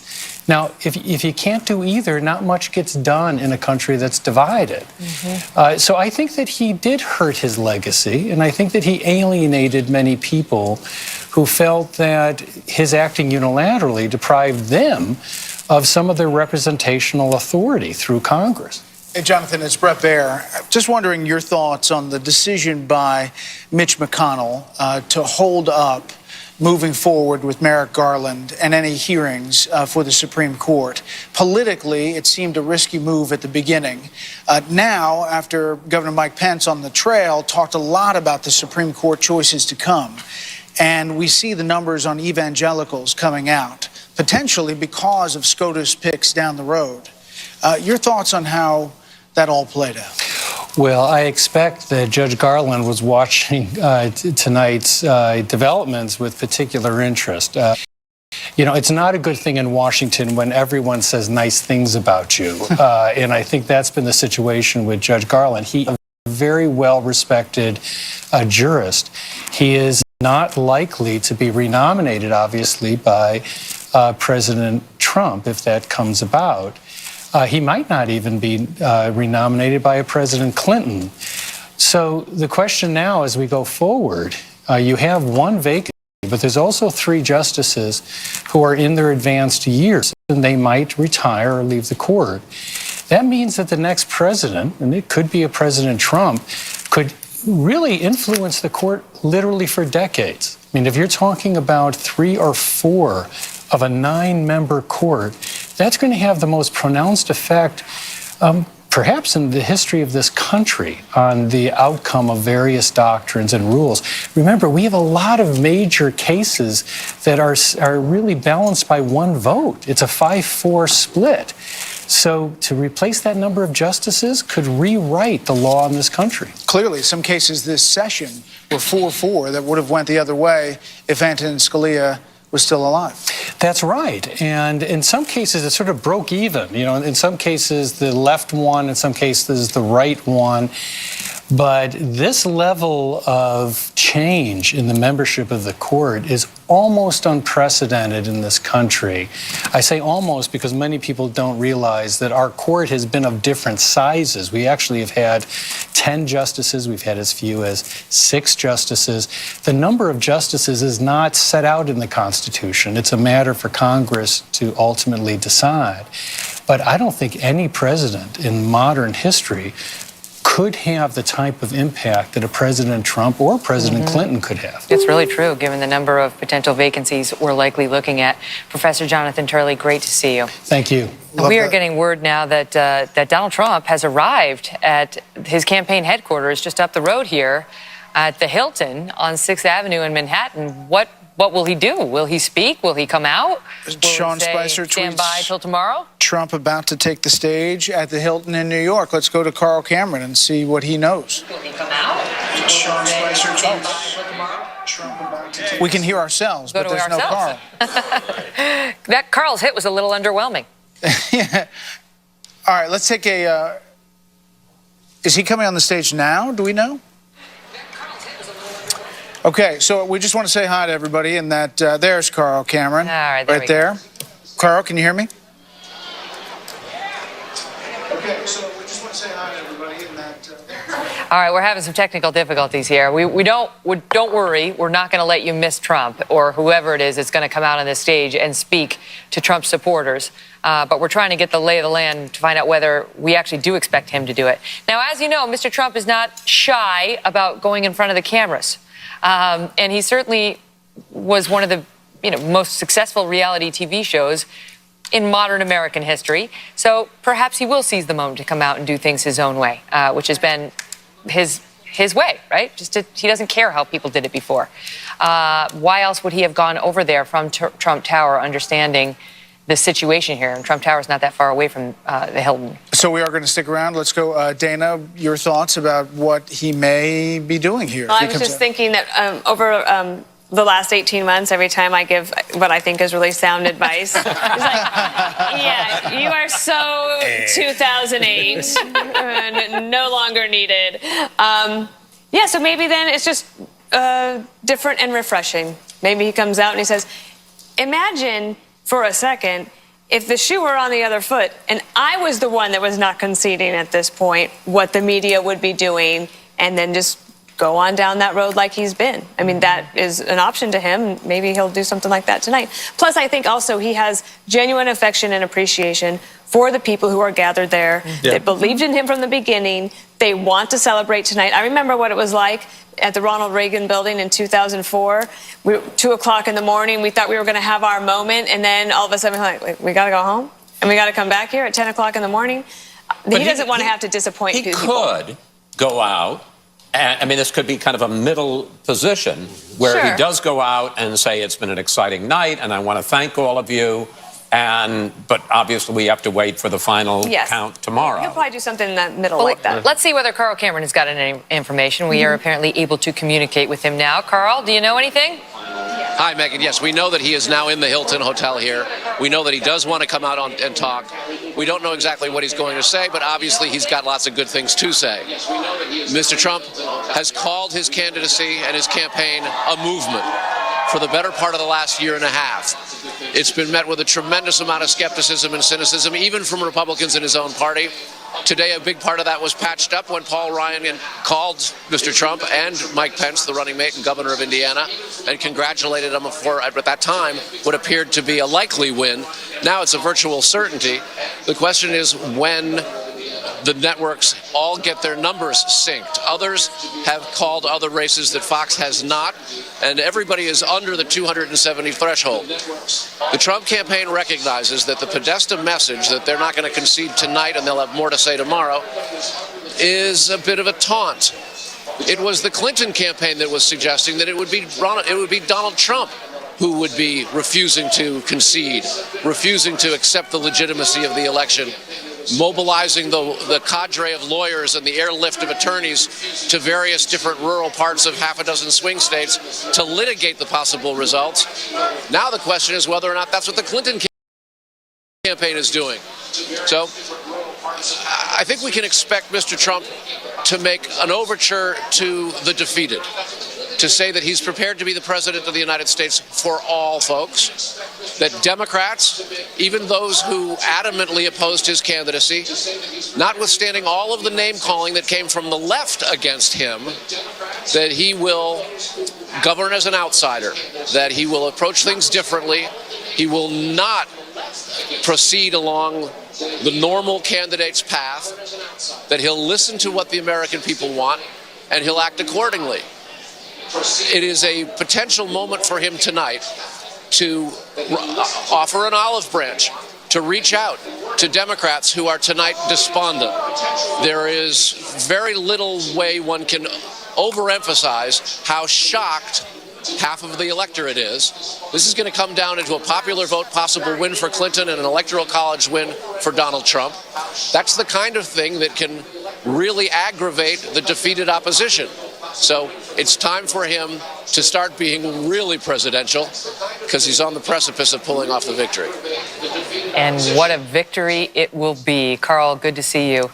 And so he is ignoring Dana's advice and coming out to speak to the crowd. not afraid of an anticlimactic moment at all, just priming the pump and getting the people ready for the big event tomorrow, which, now feels inevitable. And the question is whether, even if Trump in a speech, Monica, can reach out to the other side, to the defeated, which we've seen him do. He's not bad at delivering these speeches that we presume others help him with, right, who try to keep him on message. What's going to happen over the next 6 weeks as we gear up for the inauguration? And he has a very skeptical media, public, her supporters who are not prepared to give him the benefit of the doubt and who are going to continue to launch, theoretical grenades at him. Well, I think it's going to be very interesting to watch. Donald Trump is going to stay true to himself. But I also think, and we were talking about this earlier, that the job changes you and the magnitude of the responsibility of the job changes you. Let's start with tonight. I think Donald Trump's approach tonight, as it's been throughout this campaign, is never to let Mrs. Clinton dictate what he's going to do. So that's why you're going to see him emerge tonight.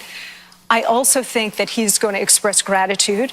I think he is going to deliver an inclusive message of change. I think he's going to talk about how this was a very hard-fought race and that there were a lot of tough things said on both sides. But now is the time to bring the country together, and that he looks forward to being that person in the presidency, in the Oval Office, to do that. Karl Rove. Well, he's going to do it his way. I don't know if he'll come out singing Frank Sinatra's tune or not, but he's going to do it his way. But again, I think Dana gave him sage advice. And maybe it's the half measure. Come out and say, compliment everybody, thank everybody, express and exude optimism, and then tomorrow have a message that's oriented towards unifying the country and setting the tone for what's coming. I don't see how you can claim victory when you haven't won the victory. There's not a single news organization. Now, the New York Times has him at 265 electoral votes. We have him at 254, other news organizations. But the consensus is that he has not yet won the presidency. So I think it would be foolish for him to claim victory. You can do a lot of things short of claiming victory, but you can't say I'm the president. By the way, after your question at the debate, you heard Jennifer Griffin reference the plane flight where she asked Secretary Clinton, would you accept a defeat? We pulled that soundbite. Here it is. Would you accept the results of the election?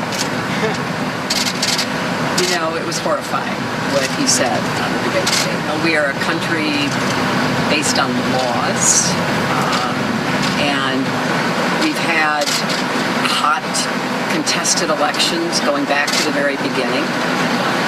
But one of our hallmarks has always been that we accept the outcomes of our elections. We do the best we can to have free and fair elections, which we do.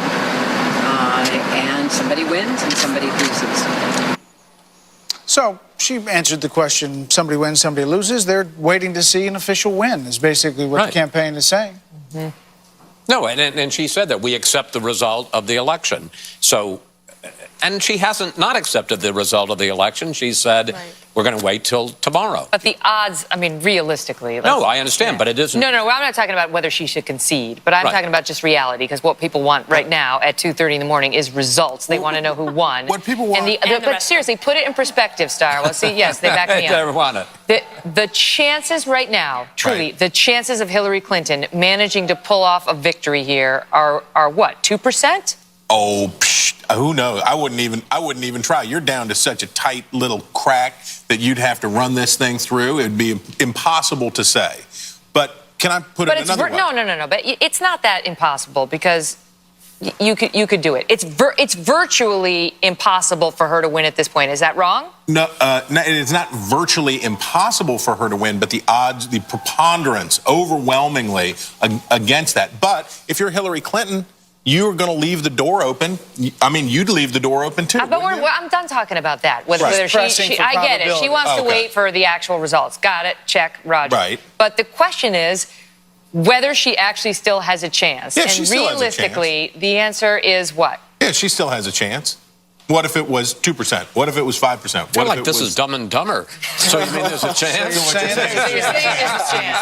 But the other thing is, pop culture, Chris. What's the hurry? It's 2:30 in the morning, right? People at 2:30 in the morning would like calls. They'd also like pizza. They'd also like bed. People want a lot of things at 2:30 in the morning. For her and for him and for the country, there's no hurry. There's time. There's time to take your time and do it. Well, obviously, he's not buying this advice from Dana or you or Carl We don't know what or he's gonna Monica. say, Juan. But what? We don't know what he's going to say. No, but he's not. But the fact that he's appearing runs the risk of aggravating the divide over this very close Depending on election. what he says. But I think it's his instinct. I think that's the man we've come to know. It's not like he's a secret Can't we to wait us. and see what he says? Fine, but I'm just saying the decision to appear is a statement in and of itself, Chris.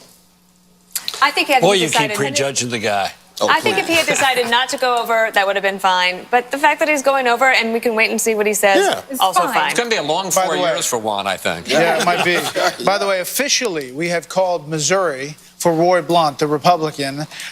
This was obviously after the Democrat had conceded Cantor, and we are calling that race, and that means that I guess we're not officially Yeah, we're not. there. Still not because of Louisiana.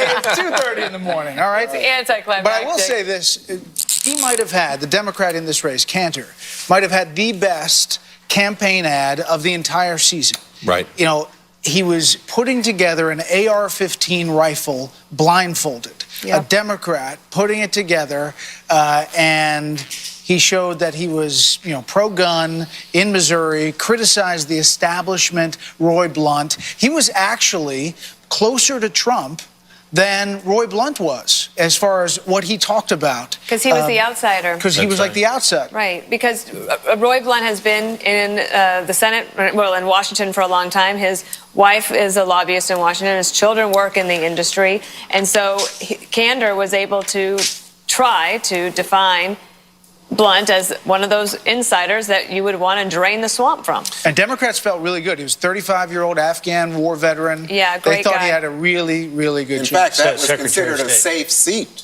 for Republicans until Cantor got in and demonstrated that, in fact, he could constitute a legitimate challenge to Roy Blunt, and then money poured in. But Donald Trump saved But it was Roy never Blunt's bacon. considered a seat that was automatically, Right. easily Well, challenged. all Well, this as time somebody we've who been helped- talking about whether Trump would be a drag for these Republicans running for office in the Senate and the House, and it may turn out that Trump lifted them all up, and that some of these guys have their reelection. They have him to thank in part for their reelection. Certainly Roy Blunt does. If Trump had lost Missouri, Blunt would have lost as well. But the real person that Roy Blunt needs to thank for this is Barack Obama, because this was the most unusual Senate race in the country because it was effectively nationalized. This was all about the fact that Jason Cantor was Hillary Clinton's co-chairman, national campaign co-chairman, supported and enthusiastically backed Obamacare, and called for the imposition of a national energy tax. He was a national Democrat in a state where you can't be a national Democrat. But unlike the rest of these races, which became idiosyncratic, aimed around the personality and the local issues of the individual candidates, this was all about three big things: Hillary Clinton, Barack Obama, and Obamacare. So now what? Does Trump go in there? It's a good question. Let's just leave it there. No, can I ask? But seriously, does Trump go in there? Let's assume that he secures the victory tonight, and he comes out and says whatever he says tonight, and then the victory speech is tomorrow. Does he go in there with a mandate? I mean, if this number continues to climb, what if he wins Pennsylvania and he wins Michigan, and he's helped the Republicans keep the Senate, and he has undivided government. He's helped it for the first time since 1928. You're saying the Republicans control the House, the Senate, and the White House. Absolutely. 57 million votes. After everything, the predictions were she's either going to win by a landslide or Trump will eke out a victory. Yes. Instead of he goes in there with this solid, big win and all the rest of it. Does he have a mandate, and what does it look like? I think absolutely he would be right to claim one. And I would expect that he would say, okay, well, border security, number one issue, immigration, we're going to have to deal with that. Repeal and replace Obamacare. He might say, Paul Ryan, can I get that plan of yours? Let's stick it in there. Let's see what we can make. And also, this is the other thing I think about him. He wrote the art of the deal. And I don't think that he is going to be one that will believe that purity is so important that he can't make a deal with people in Congress. So then you have him be able to say, maybe, look what I've done. I came here, I was able to break the gridlock, I had a mandate, and here are the 7 things that I said I could do for you, and I delivered on all of those. That's the good part of Trump. That, you know, he is, I think he will compromise, right? I mean, his history suggests he will. And he will not let the media bash him over the head for compromising. And the partisan stripes won't stop him from compromising. But wait, I'm not finished making my point. But the question is whether one's criticisms of Trump, one's challenges of Trump, you know, some congressional member who's viciously critical of him, as we've seen the Republicans do it to Barack Obama. This is what they do. Right. Whether that puts you on the outside in a way where no compromise can be reached, whether members of the press are still going to be